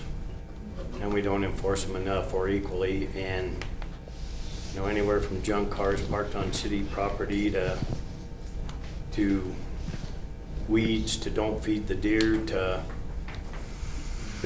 people building huge garages and their building permits are not visible. You know, one's on South Side, and I've had several people call me and they better get a permit. And well, I'm sure they have, but they don't have it displayed, and that's a requirement. And I've driven past several building sites that don't, and so a little more attention to some of that stuff. And I understand everybody's busier and crap, but the code enforcement thing is, we got a lot of ordinances and stuff that we don't enforce them. So we need to look at that. And if we're not going to enforce them, or if they're not enforceable, get rid of them. I reached out to a couple. I talked to Ari and Chris because this has been on my mind a lot. This whole the compliance and how to get more results. One thought is like with these water restrictions, you know, we're having to go to a fine. It's gonna get more results. We could take a more aggressive approach where we're. I almost, just because I want more results on this, I almost want to just say that, I mean, this is on our books. We see that you have a bunch of junk cars in your backyard. It's going to be a $50 fee, and until you fix it or something. Like, that's how I really believe that's how we're going to get results way faster if we just take a more aggressive approach. But how aggressive? One morning. You know, one thing we have, one ordinance that we have that has come up is the garbage blowing all over town. These people fill these garbage containers clear to the top. They can't even close the lids. We have an ordinance that says that they can be ticketed for that. They should be. And I think we ought to really enforce that. That's going to prevent them. Maybe they'll have to buy another container. That's fine with me.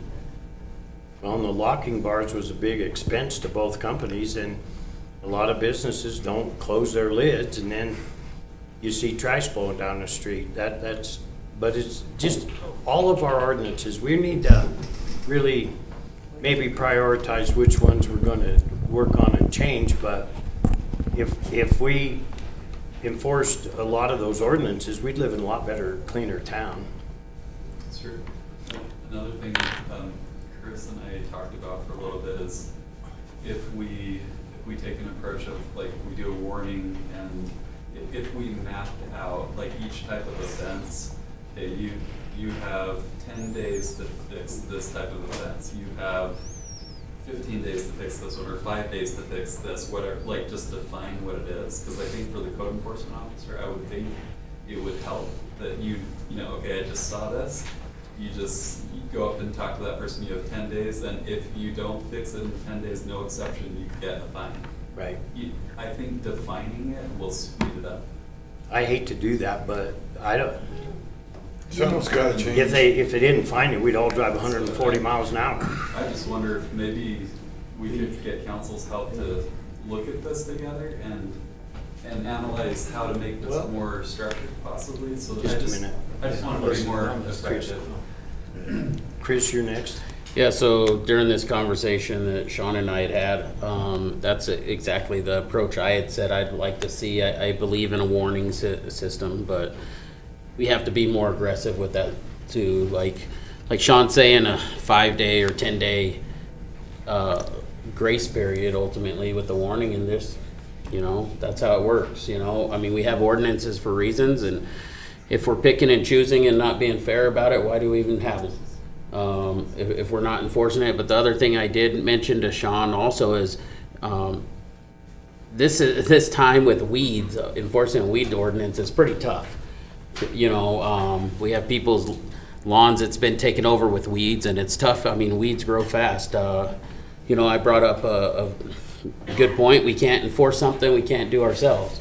So if we can't take care of our own property and bring all of our properties in compliance, how are you going to enforce it? So we need to focus that also, and he agreed. A prime example is the motel over here. There's 2-foot tall weeds over there. What do? They're just going and going. Right across the street's a house, 2-foot tall weeds and grass growing in it. But how do you enforce something for someone else when we don't follow our own? So I mean, we had a very good conversation on that, and they're working on that. I seen the email saying he's sending Jason around to take care of a lot of this stuff too. So I appreciate that, and hopefully that's what we could do, get some of the stuff cleaned up that way. Yeah, Barry, you had something? I guess I don't understand how we're gonna do all this with the type of people that we got. We only got one code enforcement guy to run around and ticket everybody. That's one problem. We got properties, they say, why Rawlins? Why Rawlins? Why do I want to come to this damn town when I'm coming off the interstate? Washington Street is an entrance to our community. You can go down, starting out down there, the only thing we got is the park. And a lot of people from out of town go there. If they decided they wanted to come into town through the underpass, on the side of the underpass to the right of it, if you go down there right now, there's about 15 beer bottles. There's a pile of dirt that the city piled up there and left it. It's been there for 2 years.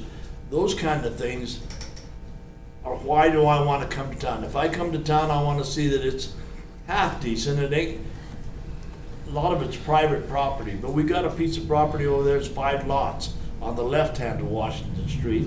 It's got the weeds as high as you can get. 1 year the city paid, used a little tractor and went out and mowed it, and then we sent the bill to this people in New Mexico that own it. And I don't know how that ever worked out, but then after that they just dropped it. The weeds just grow. And we don't go after these people. They don't live here. We need to start at our entrances. We need to start there off that interstate coming into our town. Not just on the east and the west where they can see the flowers. We need to go where the real McCoy is, where they go down through a residential area to get to the business districts. I'm telling you, you go right now, I could take you on a tour of my own. You go along Jackson Street, and I know they try to keep up with the weeds on that, but there's weeds all along that thing there. We need to stay on top of that. Those people walk. The people that live here that can't afford a vehicle walk to town to spend their money. And then they have to walk back through that. They keep the park is beautiful. I think that little, it's not, I don't even call it a park. I call it a rest area for people to sit down after they walked with their groceries or had to go to the bank. That's what I'm interested in. I have a question. We have one code enforcement officer. Who else can enforce those codes? It depends on what it is. But it pretty much is that one person that is doing can? the most. Well, that's doing a lot of the enforcement. Well, that's who's doing it, but Yeah. who can do it? Who has that legal capability, the police officers. Officers, yeah. Because like these cars, like in the industrial area, there's got to be 100 cars parked on city property down there with no license plates. Some of them don't have wheels, some of them don't even have axles. Do you know what I mean? I do. So I think the enforcement of, if we can enforce the ordinances that we have already, or get rid of them if they're not a good ordinance or they're unenforceable for some reason, feeding the deer, and I mean, it just, the list goes on. Those are things that deteriorate the quality of our town, and I'd like to see more enforcement done.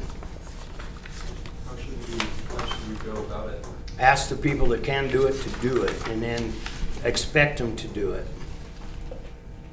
That's, you're speaking to a mean old boss, but that's how it was when you worked for me. I mean, Well, I mean, maybe it's time to have a workshop with the chief and find out what are the difficulties, right? I mean, because I would argue that we hear a lot of times that, you know, code enforcement can't do it all. Well, what about the other 14 officers? So Right. maybe if there's a particular issue that isn't being made known, or a hassle that could be solved or something, then we could work together on that. But I agree. I mean, we're never going to get anywhere until this stuff starts getting enforced. Well, with weeds, though, I think that's not really yeah, it's sort of enforcement, but anybody older than 18 years old can go around and look and see if the weeds are higher than 18 inches and write Well, no, it but I down. think And, the issue you is know, why are we getting no enforcement now?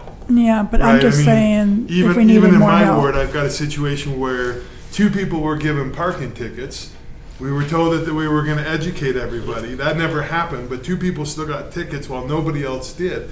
I mean, I agree. There's a very inconsistent application of who gets a ticket and who doesn't, and we just need to say everybody needs to come into compliance with these issues. We've had Period. We've had that conversation saying everybody needs to be in compliance. And I'm saying, it's so maybe still- we have a workshop to Yeah, it's discuss still not the what the case. obstacles are. That's all. Debari. You know, the other thing is fairness. Yeah. Being fair. If I think the residents of this community, if you're fair with everybody and everybody's treated alike, I think it goes a long way. I had a gentleman that came before me, asked me about this car ordinance that we had. We were talking about Title 19. My suggestion to him was I didn't support what he said.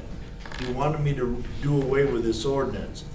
But I said, if you can convince the other 6 on this council to change it, go for it. He came to 3 or 4 meetings, got up there on the podium, talked about his problem with these vehicles, and guess what? He lost, and we ended up moving him. And that's fine. But we still got people all over town that are doing the same thing that we don't do nothing to.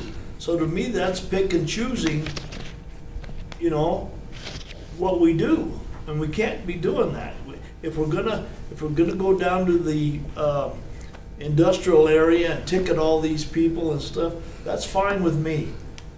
But let's be fair. Let's get everybody that's doing it, not just the people in an area. Sean. I would really like to do a work session on this to take a deeper dive. I think it would be worthwhile to do that. And just one more thought on this, I'll kind of leave it be. When I was going to college, there was so much, there were so few parking spaces that it was always difficult to get into a spot.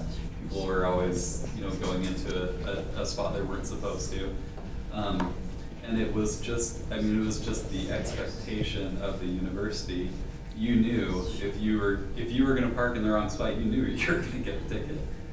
And I just think like we have these ordinances that are on our books, and we could set a different type of culture if we just started saying, okay, we just spotted this issue, we're just gonna issue a citation for this, because I got a ticket a few times and I learned and I never did it again, you know what I mean?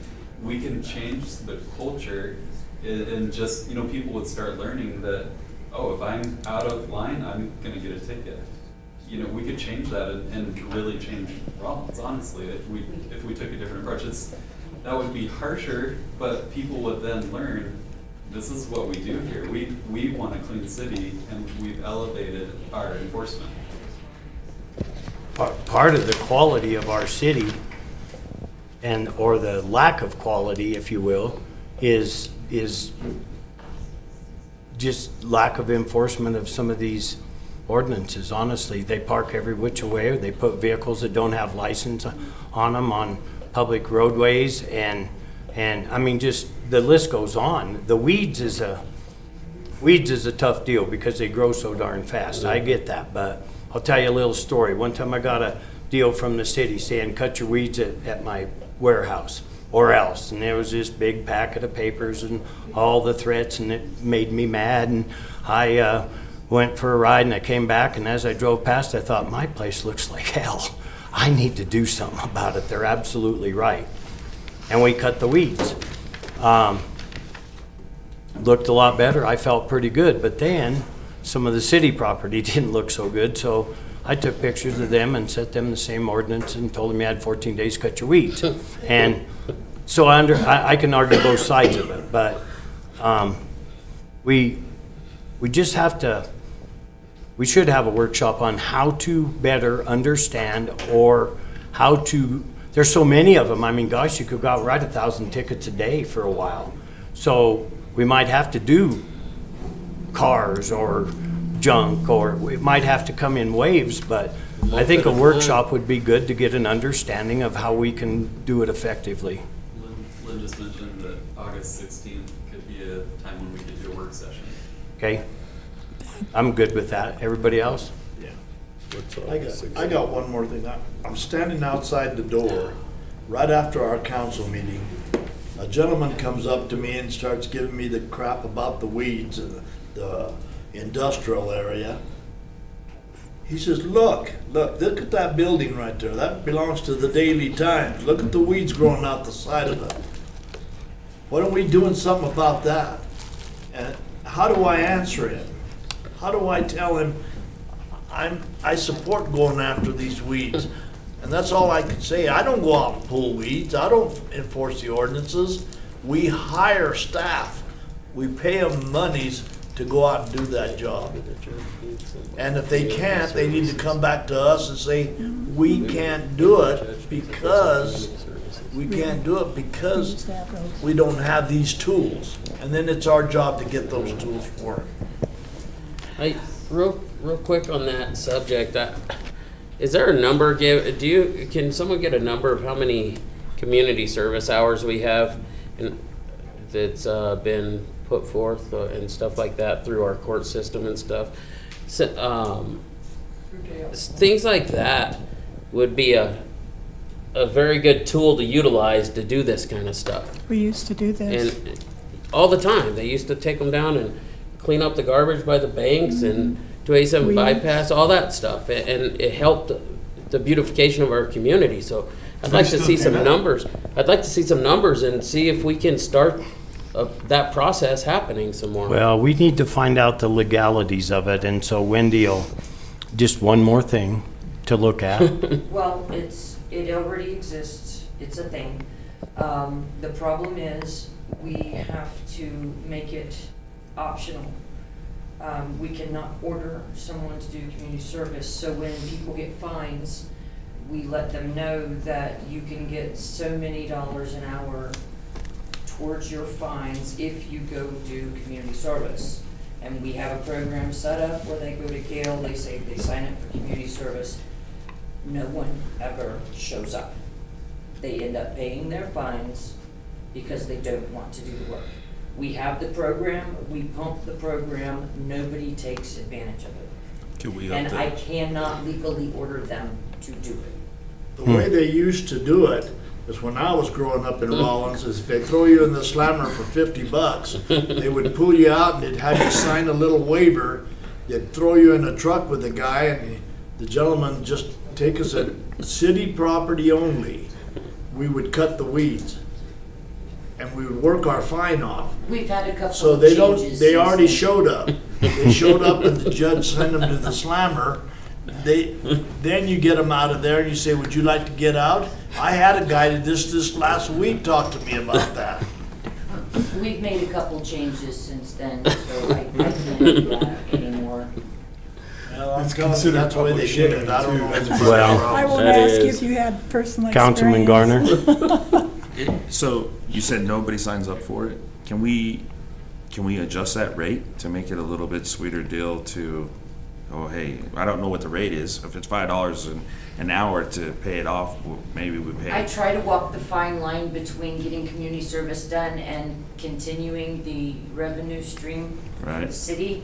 So it's normally $15 an hour, Wow. which is a lot higher than you would get for going out and doing it for somebody else. So raising that rate really puts a strain Yeah. on Yeah. that balance. I was thinking it was low.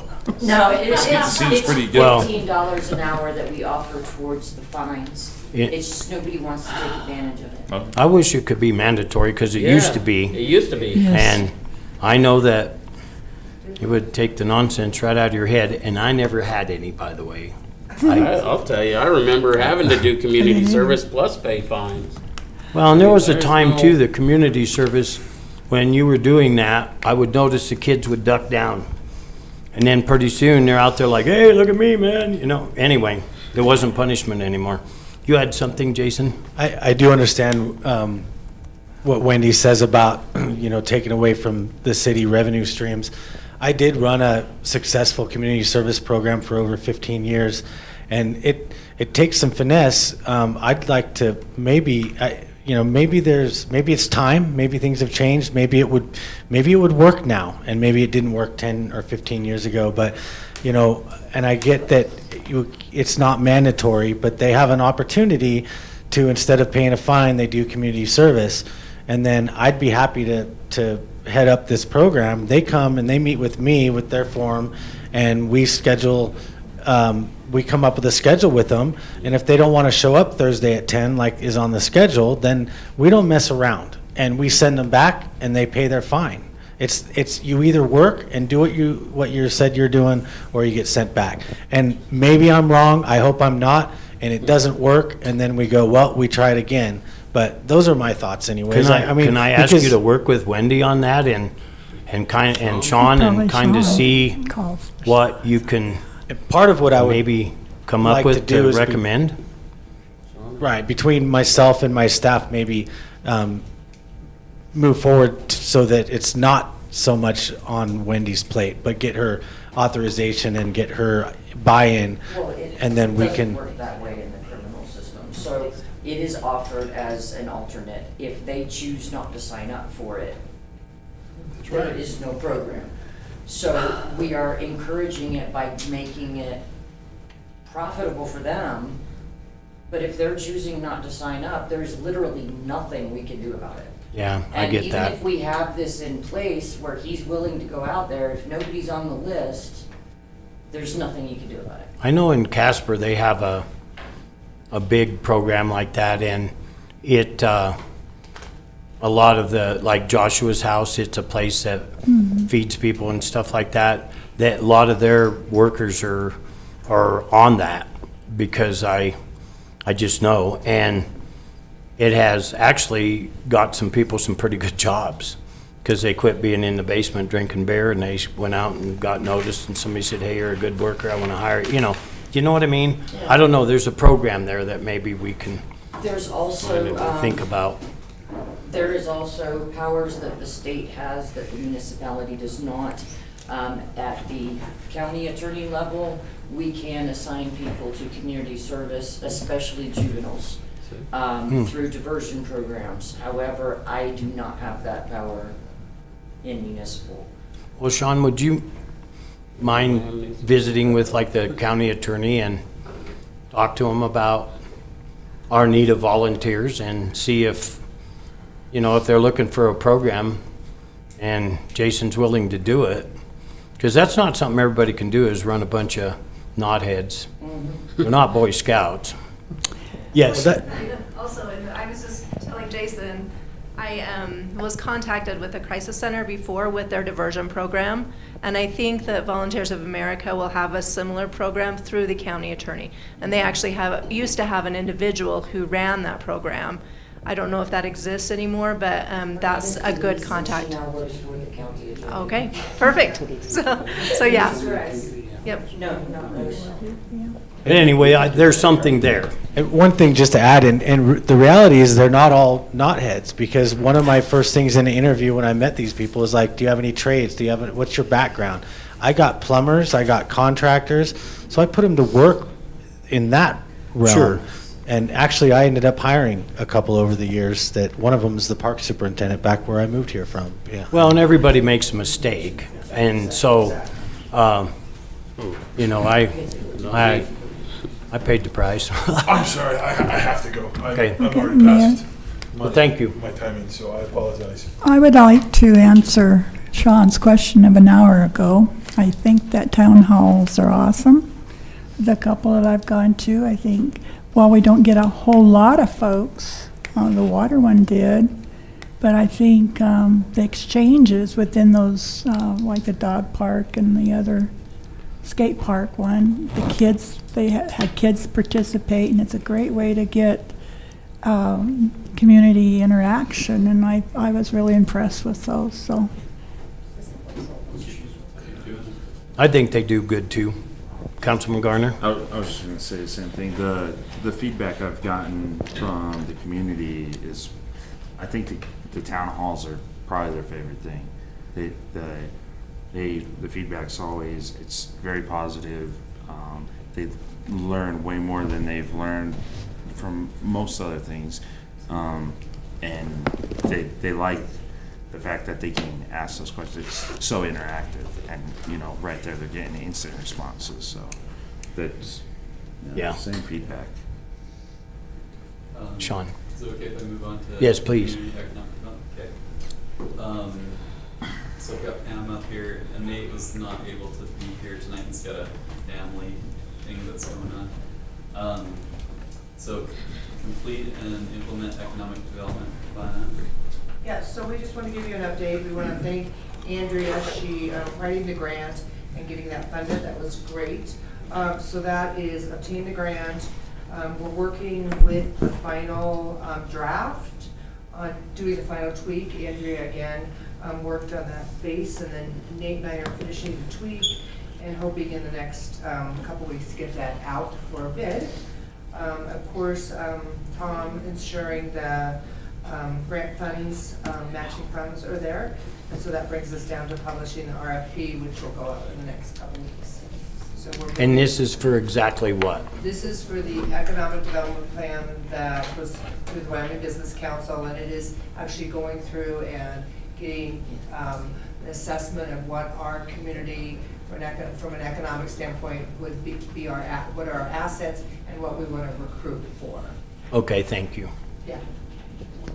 And then they'll do stuff like leakage, you know, get us some new leakage data, like what people are leaving the community for, all that kind of, those details. A very true data-driven report.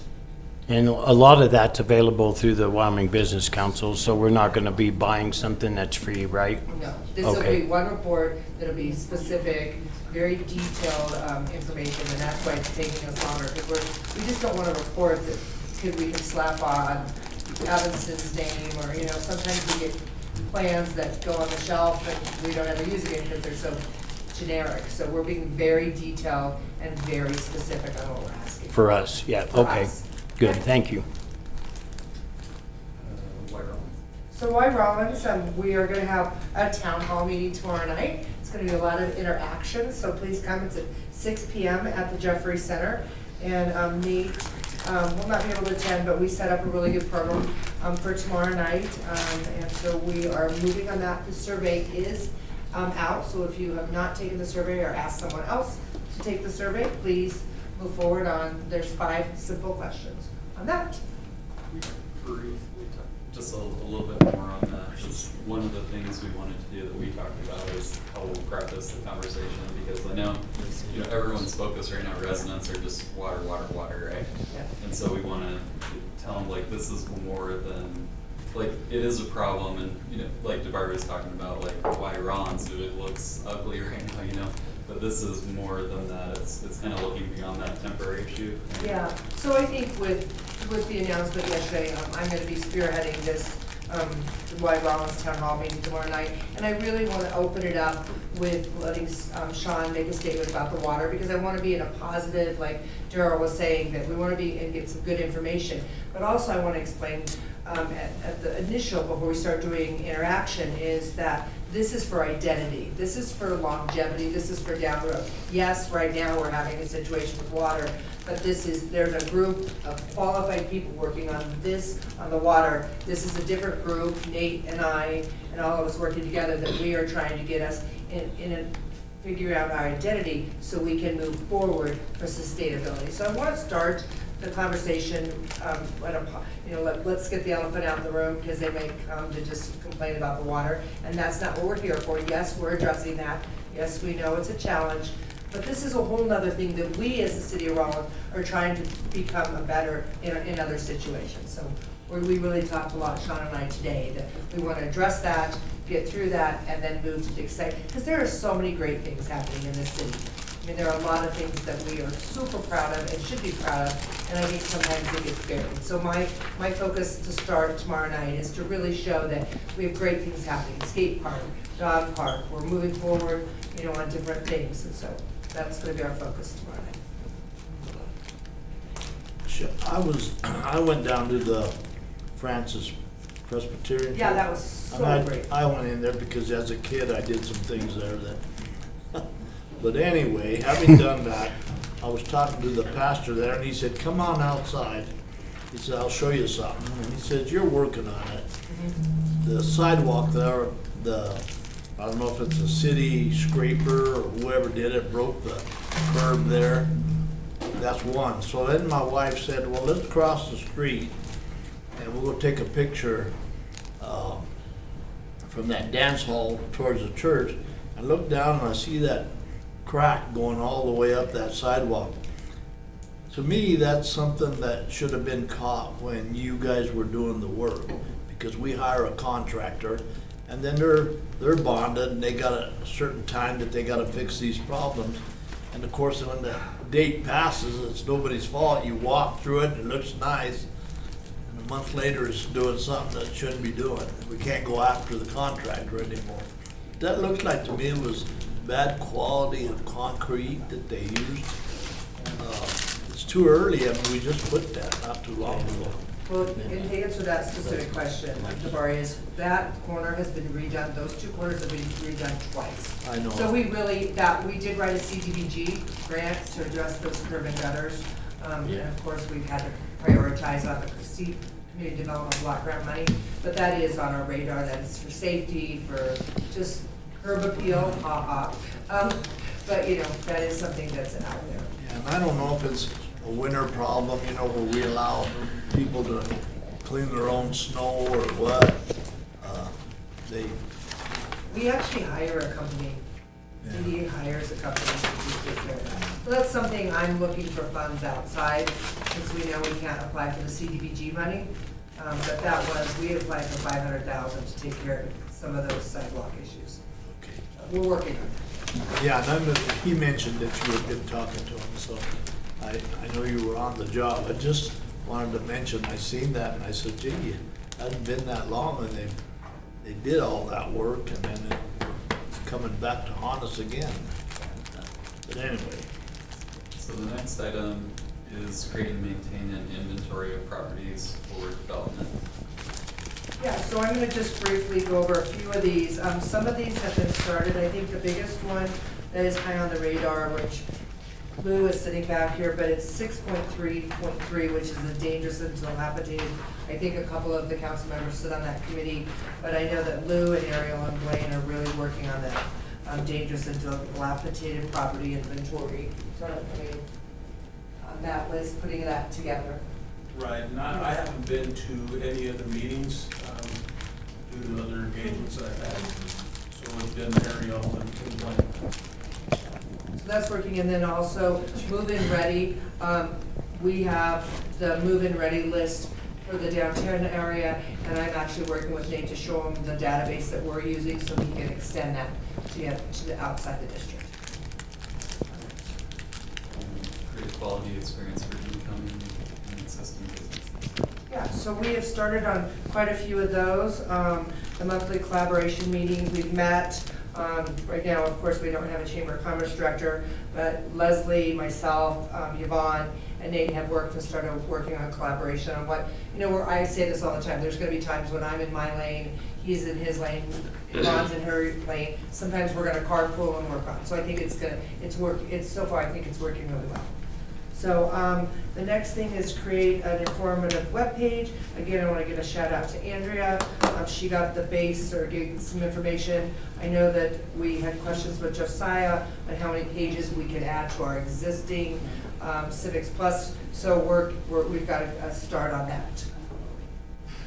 And then the next thing is publishing the landing page again. That's working with Josiah. He's had other projects that are a little more important, like the .gov and all of our cyber security, but working with him so we can get that landing page completed. And then the next thing is update forms and processes. Lou, I'm not quite sure where you would, I'll let you answer that one on the forms. I know that Nate was talking about it. We had talked about using Sheridan's form, but that's a home rule community, so I think we were talking about getting other forms and things, but I don't want to misspeak. Right, on the forms, we've noticed that we've had some mistakes that we're making corrections on to make them more user-friendly for the community on the planning and zoning and the Board of Adjustments. And then I think the next one, to create the checklist, infographics, and guide businesses through the process. I've been working with Sandra a little bit. She has some great infographics and some things as Lou and Nate get their procedures or forms, whatever, then we can tweak them from a layout and a graphic standpoint or for an ease. So I think on that, the checklist and the infographics, the whole business process, I think we're going to tag team between our office and those guys on that. And then the next one, the 6.44, which should say the business, I think we've changed it. Expand the Business Innovation Hub. We're pretty much complete. Exciting, 87 to 88% complete, except we will continue to announce new services and new products. A good example of that is Thursday, we're having a Start Your Own Business class, bringing in the SBDC and stuff like that. So we're never going to be complete. I took the next level class. Oh. And I've never liked that since. And even though I'd been in business forever, and I still took it, and I didn't learn a lot, but it refreshed my mind about a lot of things that I had kind of been lax on.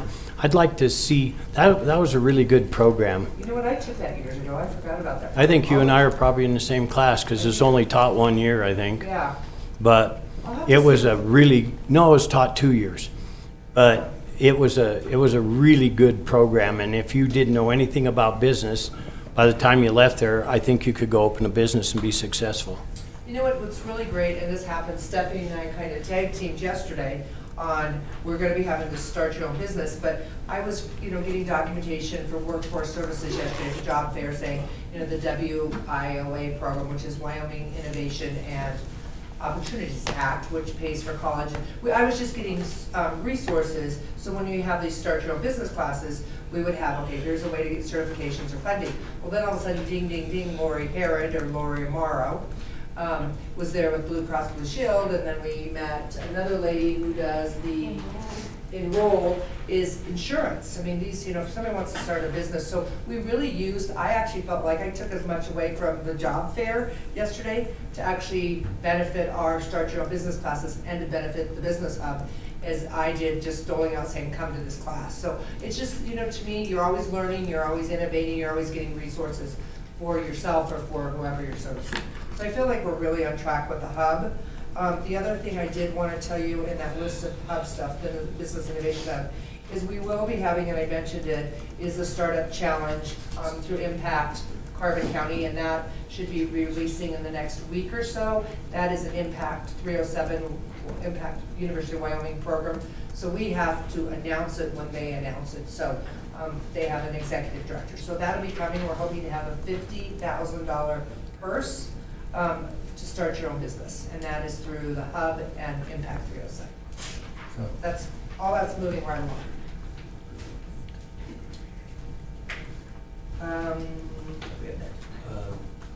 Business focused engagement.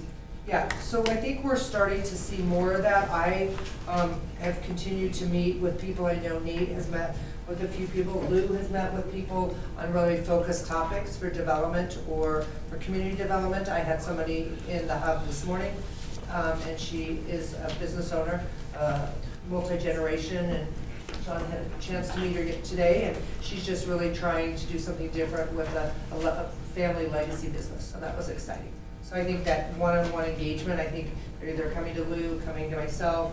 From the city standpoint, again, Yvonne and I talked the other day about a project that's happening, and so we're always communicating, so it's working well.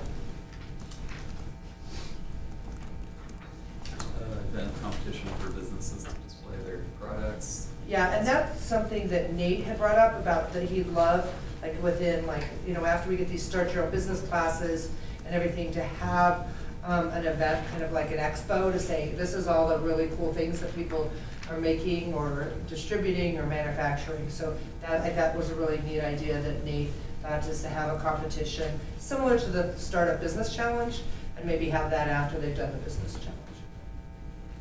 So again, seminars and trainings, those are just flowing out whenever we can do those.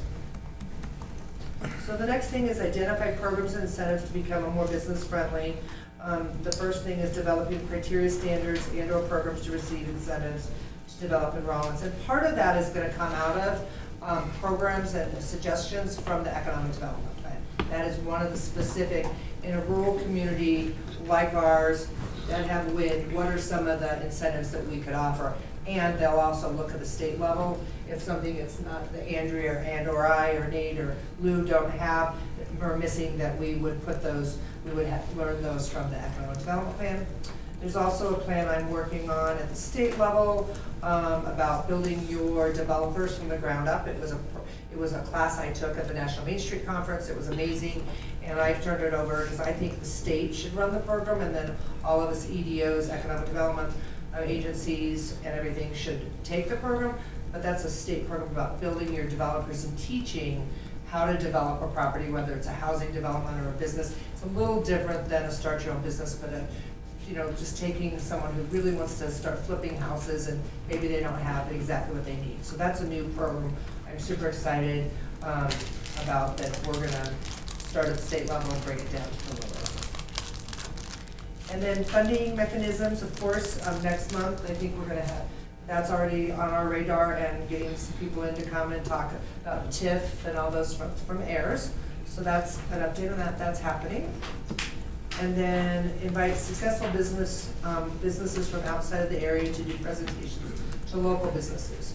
So I am gonna ask the council, if they run into a business outside the district, outside the city of Rawlins, to let one of us know, Nate or I, or even Yvonne, but especially Nate and I, because I ran into somebody today who's from Casper doing these really cool epoxy floors.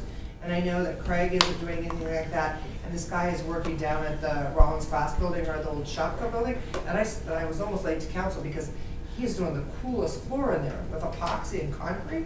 And I'm like, you need to like teach our people how to do this.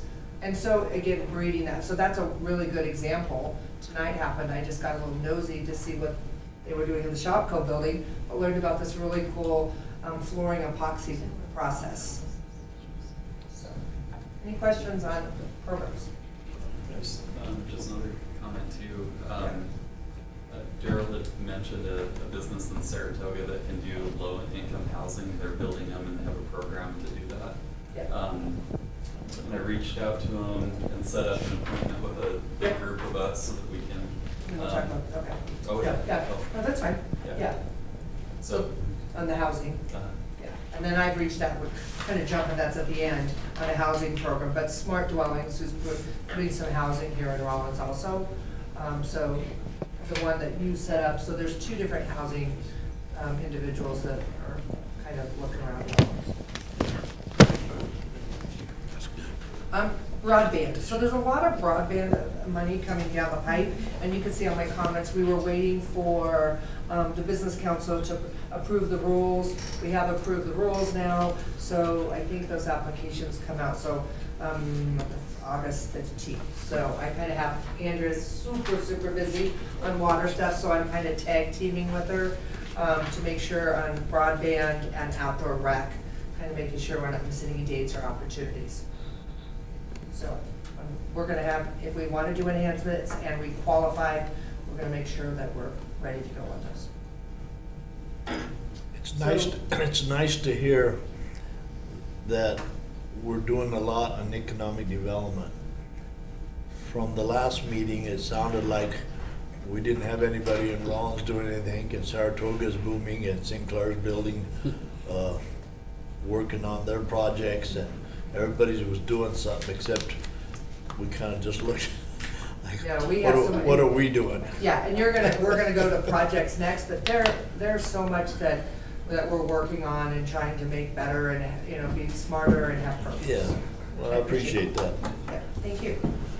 On the development projects, Lou, do you want some updates here? Maybe West End projects there? You have the old sheet, these are the new sheets. West End. On the West End project, I've been in contact with the developer and the project manager. They wanted prices on permits, so that was given to them. They did a asbestos abatement on the old radio station. There's asbestos in that, so they're going to reach out to an abater to come and take care of that.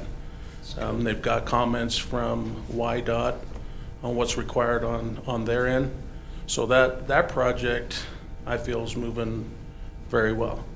Good. So we make contact at least once or twice a week on different items they're looking for, and we make sure we get them to them in a timely manner. So there's no delays on that end. No snags with utilities and all that?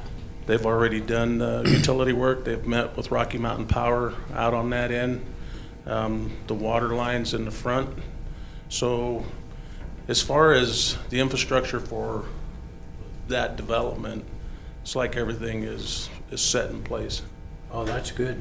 So That's good. that's a plus for our community. Yeah. The East End project. Yeah, we're working on another possible developer coming in on the Rochelle Ranch Road, going to the golf course, and we're looking at possibly combining lots 1 through 4 to make this development work. I know there's an abandoned gas line there that I'll have to get with legal on to get a letter for the gas company to make sure that it's okay that once we get in there, if this happens, is terminate that, and that'll be another asset on the east end. So we're working on that with Doug Boyd, and we're just taking that one day at a time as well. I've been in touch with a new developer for Starbucks.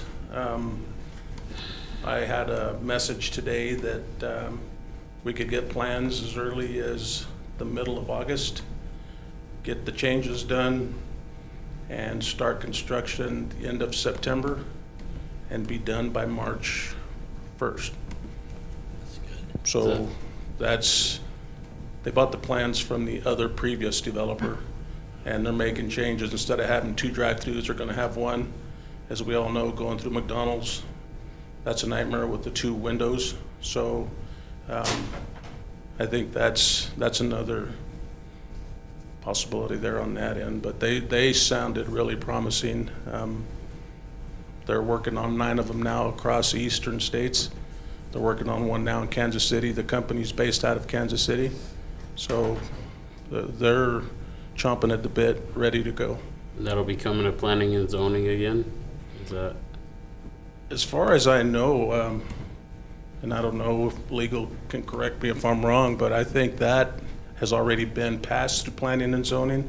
There's nothing changing on that site. It's basically lots 1 and 2.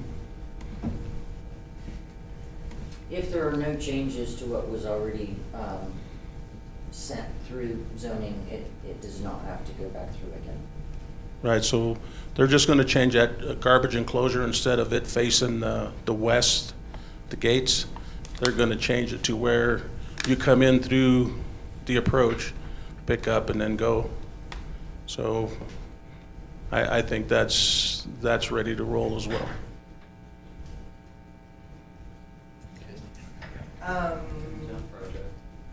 Yeah, downtown projects, actually, that should say 2 downtown projects.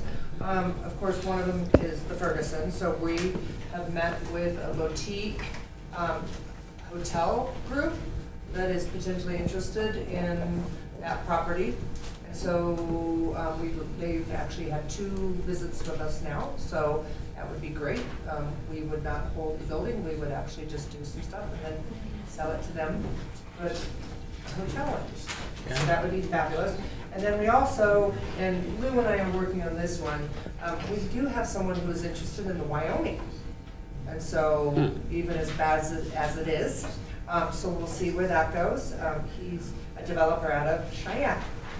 So I also wanted to let you know that there are 4 new businesses that have just come into downtown. 1 isn't open yet, but the other 3 are open. So we have a lot of interaction going on outside the district of downtown and in the downtown. Can you tell us what those 4 new businesses are? Sure.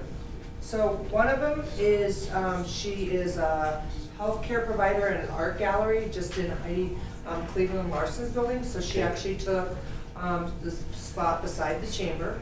And then we have another business that's going in where Grimes was. That will be a food location with coffee and breakfast and lunches. And then we have YO Lunchbox.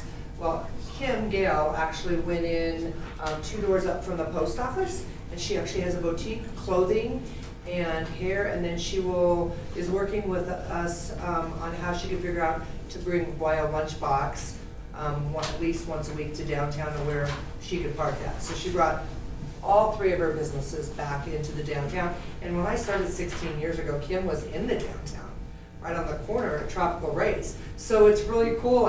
We were reminiscing on the phone the other day. We're like, we could come full circle. So she's back. And then the little spot that is just down from Amanda at Windswept Goods, that one is coming. Some detail. I don't have all the details. Sure. So yeah, so those are 4 new businesses. Well, that's good news. It's great news. That is. Yeah. So, and there is some interest also potentially at the Cloverleaf building for a brand new restaurateur to this community. And just so it's been busy. Yeah, okay. And then, of course, horse racing. Let me give you a quick update on 307 horse racing. They're doing extremely well. They're super happy in this community. And they had gone back and forth that they really wanted to put a restaurant because they took out the kitchen or the whole bar dishwashing area to do that. If any of you guys have been in there, it's very clean and nice. Took my daughter for her 21st birthday. But they took the whole bar dishwashing area and turned it into their check-in area, so they lost some of the kitchen. So they will be getting plans, I think, to lose soon. They're gonna actually add on to the back, still leave a great patio, but add on to the back to have restaurant seating. So that will be another restaurant in the downtown. You drive by that place and there's people in it all the time. I drive down that road just to see how busy they get, and it's unreal. Yeah. So it's a good business to have down there. Yeah, and we've got some great responses. People have they say it's clean, they don't feel intimidated, they just go in, have a nice time, and then, get get some money or whatever. And scooters? Or lose somebody, leave somebody on the table. Yeah. Don't we have scooters coming in too? Oh, and then Bird actually got back to me today, Mhm. and they're moving forward. Thank you. Thank you. Yeah. So it is very busy. Yeah. I'll get with you right after this and Oh, fill yeah. out it just a little bit Yeah. more, but, Yeah. Lou, do you wanna talk about Title 19? I'm gonna take it. Wait a minute, let's give you the mic. No, I don't need the mic. So I'm gonna use a visual aid because this is immensely confusing. It was for me, so I'm not assuming that anybody's dumber or smarter than me. But the history of Title 19, as y'all know, in 2020, we had the existing ordinance. In 2020, we made a new one and enacted it and threw the old one away. In 2021, this one had too many problems, so we got rid of it and brought the other one back. So this is where we are right now. The changes that Planning and Zoning and Board of Adjustments and the council approved for Title 19 were made to this version, not to this version. All the changes that were made and approved are no good and have to be redone on the current enacted version. I've already been working with Lou for a week on this to get everything moving as quickly as possible. But basically, because they were so very different, it's not a one-for-one trade of changes made here just fitting into here.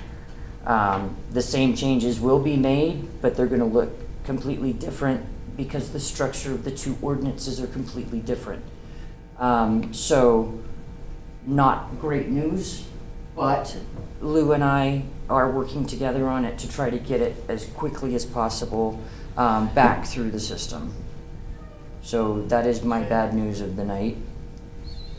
So, changes to secondary building structures is no good. Correct. I guess I'm confused at why it's not good, because it followed the, is it because it followed the structure of the one that we rescinded from? I can tell you the biggest difference, the very first change that was made to section 23. Current ordinance doesn't even have a section 23. Whoops. How is this? This is so frustrating because, I mean, I understand everything ties together, right? But I thought we all did the homework to make sure this worked, and then it's a slap in the face again to have to go back. And it's not just a slap in the face to the council because we approved this, but it's a slap in the face to Planning and Zoning Board and Board of Adjustments that spent several hours together trying to make this work. And all the work that Lou did with his people to make the changes, absolutely. And I tried to come up with other solutions that didn't require us to throw it all out the window, and there are no other solutions that are legally binding. So tomorrow, we have a workshop. What's gonna happen with that one? You're using the correct version on tomorrow's workshop. I verified that. You're using this version for tomorrow's workshop.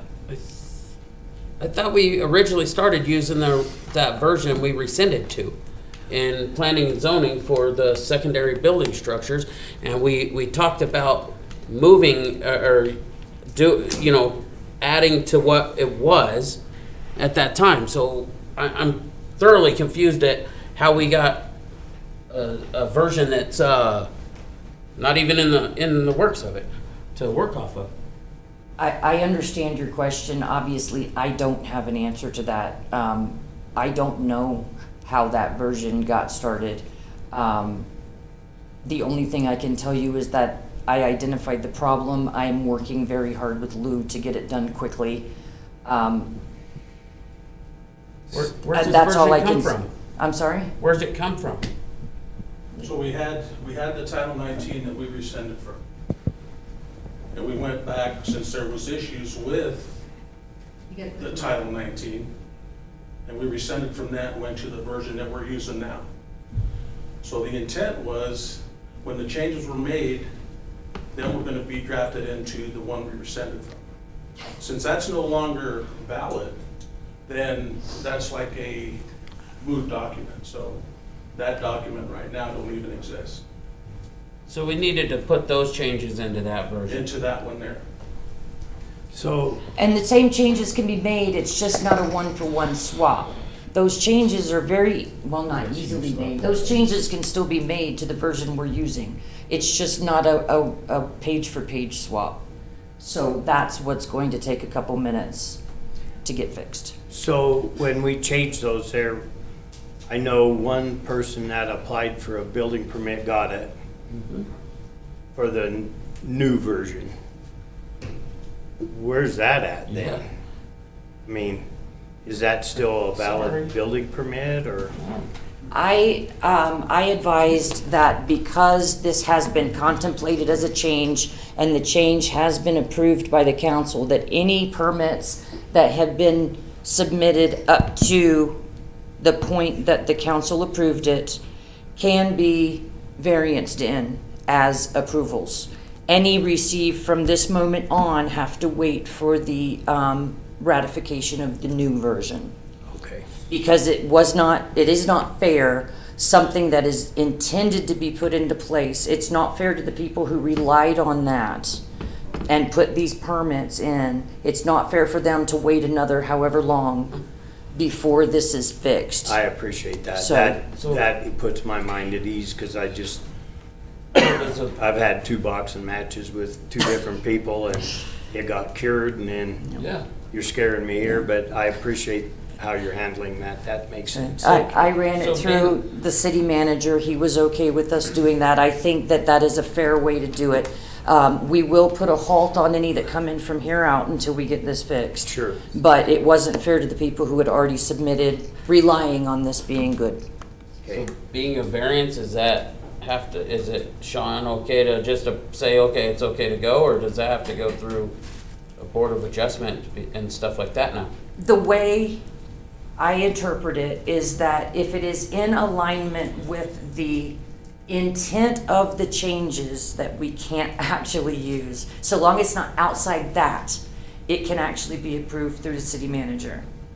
If it is a variance outside what has been approved, then it has to go through the entire process. Does that make sense? Will we have to have 3 readings? We will. Okay, so we start all over. And it'll start with a complete revocation of, Okay. yes. Well, I appreciate you identifying the problem and then taking the necessary steps to make it fair to the people that are trying to pay more property tax and build stuff, you know? That's how I look at them, is they're, you know, anyway. Okay. Thanks. Thanks, Wendy.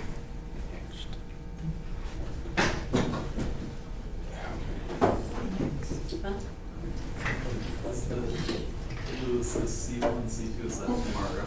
Or C1 and C2, is that tomorrow? Or? Some of it's dealing with fencing and stuff like that, so it's all. Right, we'll deal with fencing tomorrow during the workshop. And I verified it's the right version. So please bring the right version. Oh, you'll have it, trust me. Sorry, it's just, I mean, it feels like a slap in the face. I mean, there's no other way to really put that. It's to everybody involved, not just No. us, planning, zoning, board of adjustments, you, your staff. It's everybody involved. The people that's applied for permits and wanting to move forward. It's a frustrating deal. And it is, trust me. Many hours of no sleep. Yeah, yeah. And this here is a slap in my face, and I'll take responsibility for it. I'm not gonna blame legal, I'm not gonna blame my staff, I'm gonna blame myself. So that's the way I'll take it, and we'll make the corrections and we'll move on. I appreciate it. Thank you. Can we move on, please?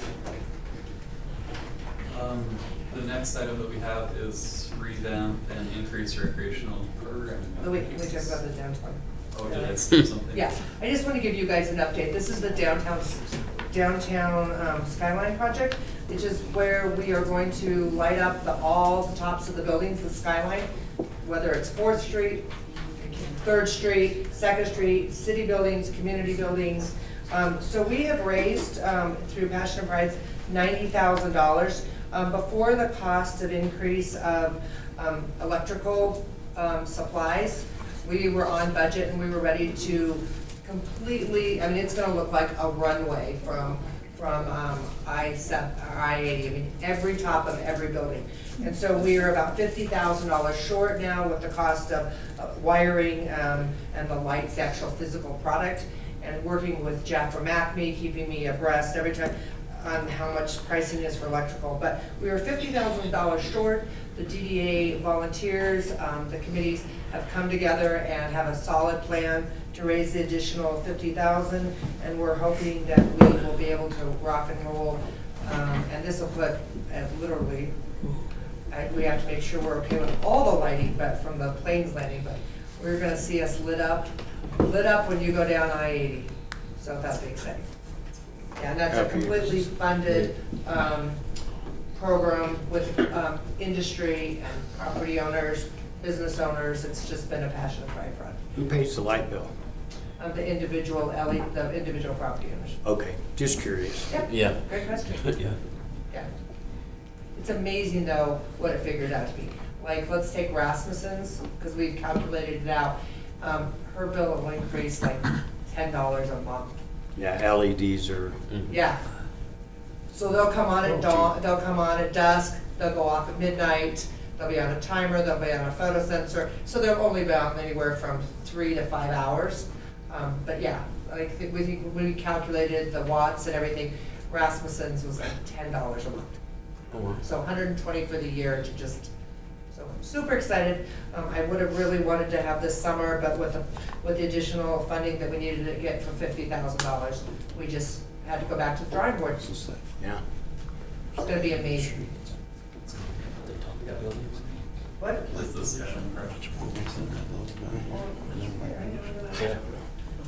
What's that? Okay. How much more? And then, okay, so recreational programming. So revamp and increase recreational programming opportunities. You'll see on the next page it mentions hiring an additional recreation supervisor position, and none of this would be possible, and I'd like to thank council for supporting our staff and just supporting our movement to really do more as far as recreation offerings for our community, and having that new staff member has really helped. So today, for example, we finished our Tuesdays in July kids camp. Had a kind of a neat afternoon at Tully Park. We worked with mass grading to come and pour some concrete for us, some stained colored concrete, almost Rawlins red. And we had the camp kids come over to Tully Park and put their handprints in the concrete today. And it was just really a neat thing to close out those Tuesdays in July. We started this summer with 2 full weeks of camps. We averaged 25 children per day per camp. It was like a trial for summer camps. One of the things, we don't want to compete with the Boys and Girls Club summer camps, but they don't offer camps in the first 2 weeks of summer, and I believe the last week of summer. So we talked to them prior to doing this, and they were in full agreement and said, go for it. So it was hugely successful. We might consider next summer doing full day camps instead of half day camps. Our biggest question is staffing. Can we find the staffing to operate a full day camp for the first 2 weeks of summer? But the kids loved it, the parents loved it. Our staff did a great job keeping them entertained, and I'm sure they got home and crashed because they were busy all day. One of my favorite things is we have the 2 vans at the rec center, so our staff would take the kids to different parks. So they went to Bolton Park one time, they'd go to Washington Park, they'd go to Rob Roy Park, they'd go to Tully Park. So that was really kind of a neat way to introduce these kids to the different parks we have if they hadn't seen them, and just to get them outside and roll around and get dirty and do things that kids should be doing at that age. We also had an adventure and play program, which was a partnership with the rec center and the Wyoming 4-H, as well as the university extension office. So that was a great program.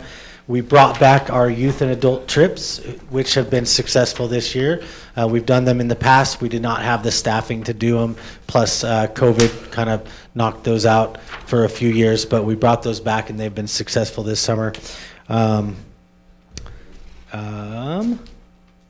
yeah, lots happening. And it's, I guess,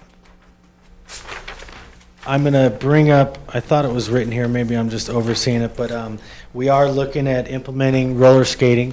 Council approved the capital expenditure for that. Thank you very much for that. I think this community is going to be very grateful to have one more opportunity for families. This is not just for kids. This is not just for adults. This is a program that brings families together, and it's hard to do that. If you think about youth basketball or youth football, you got the kids playing and the parents are spectators. So this is a different situation where you can have a combination of all that. So we're going to kick it off. Mid-October will be the first weekend. We're going to start with Friday evening skates and Sunday afternoon family skate every weekend. The first weekend will be completely free, and we'll be heavily promoting it. We did a little teaser, I think, today on Facebook with a huge amount of support and thumbs up and people talking about being excited to get roller skating here. So we expect all those people to show up.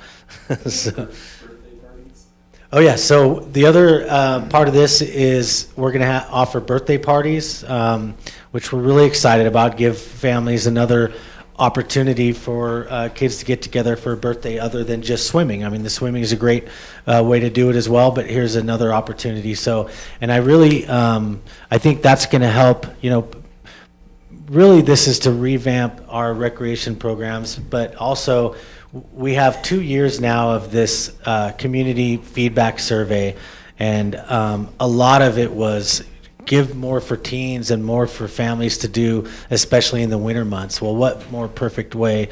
So we have the open skate, and then we have the private parties that people can book the gym for 2 hours and have their own roller skating, whether it be for a birthday party or a business party or whatever reason they want to get a bunch of people together to roller skate. We can offer those private parties. So we're just really excited about kicking this off. We've been meeting once a week for 2 months. That's the way I like to plan, is far ahead.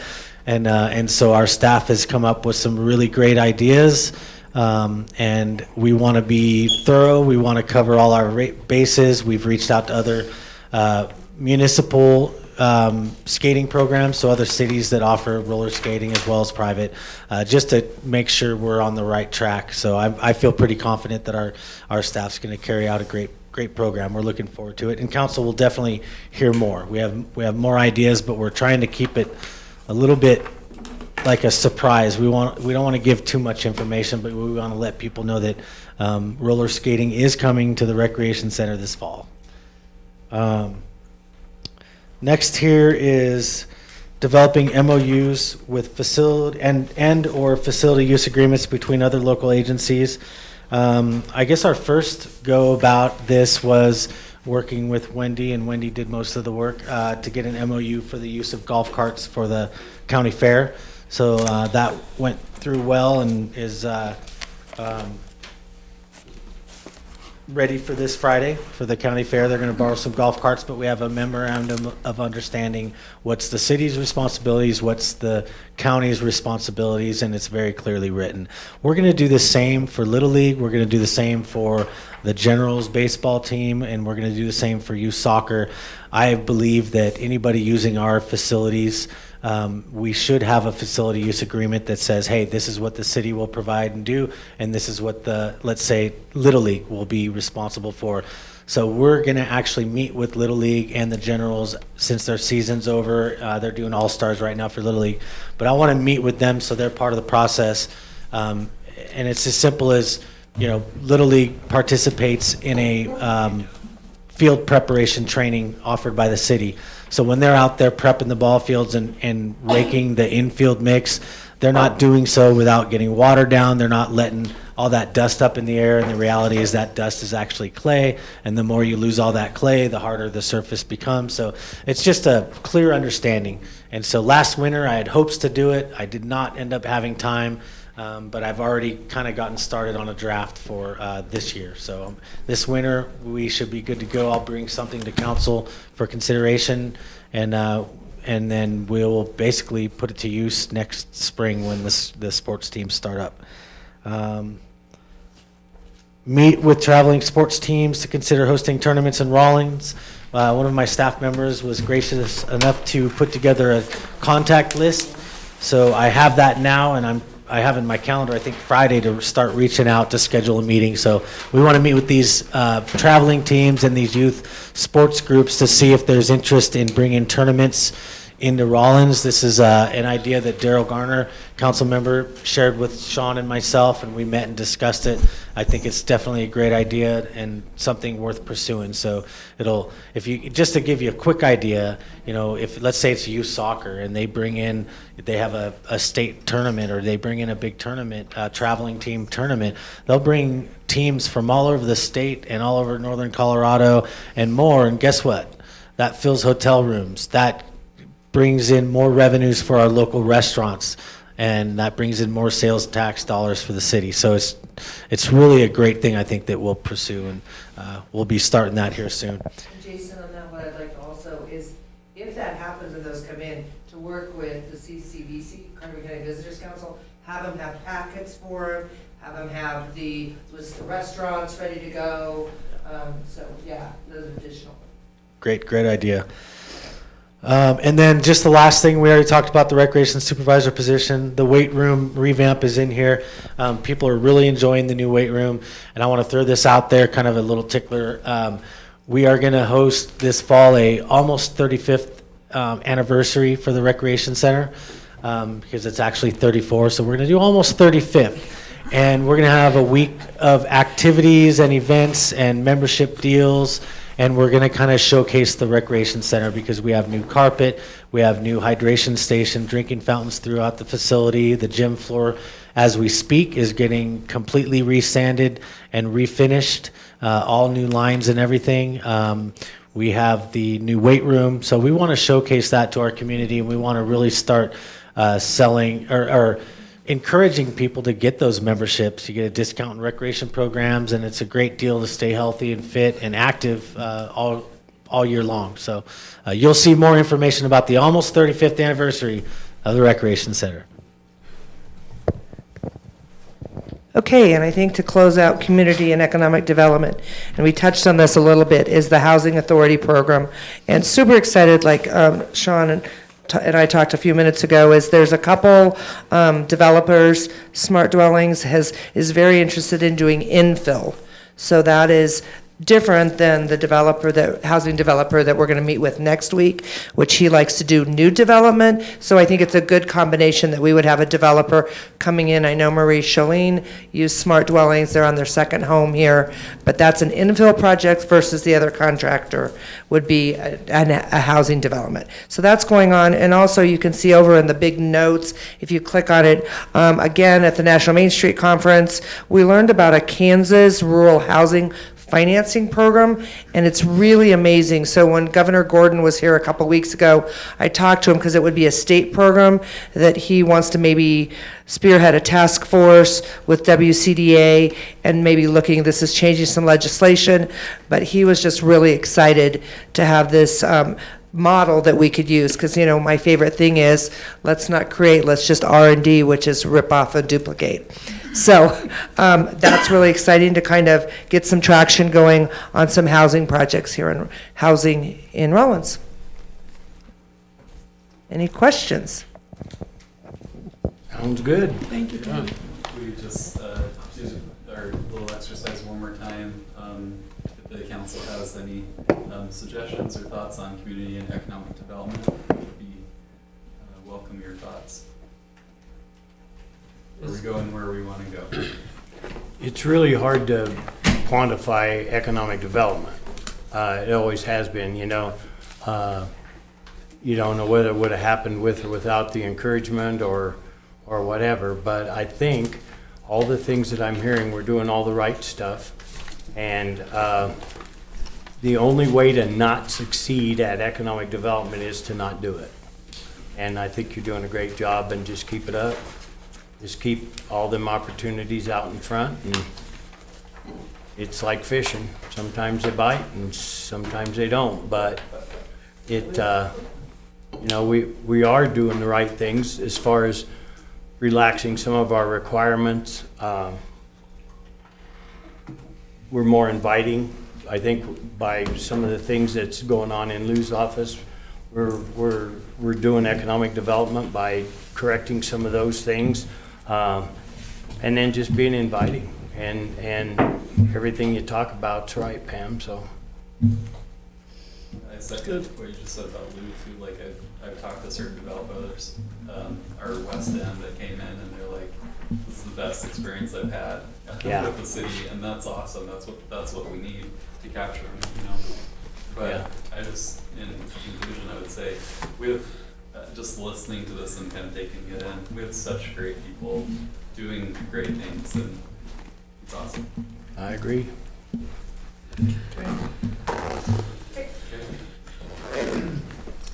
How close are we to being done? We're done. All right. Oh. I didn't need to ask that. I just was feeling sorry for the bar here. No.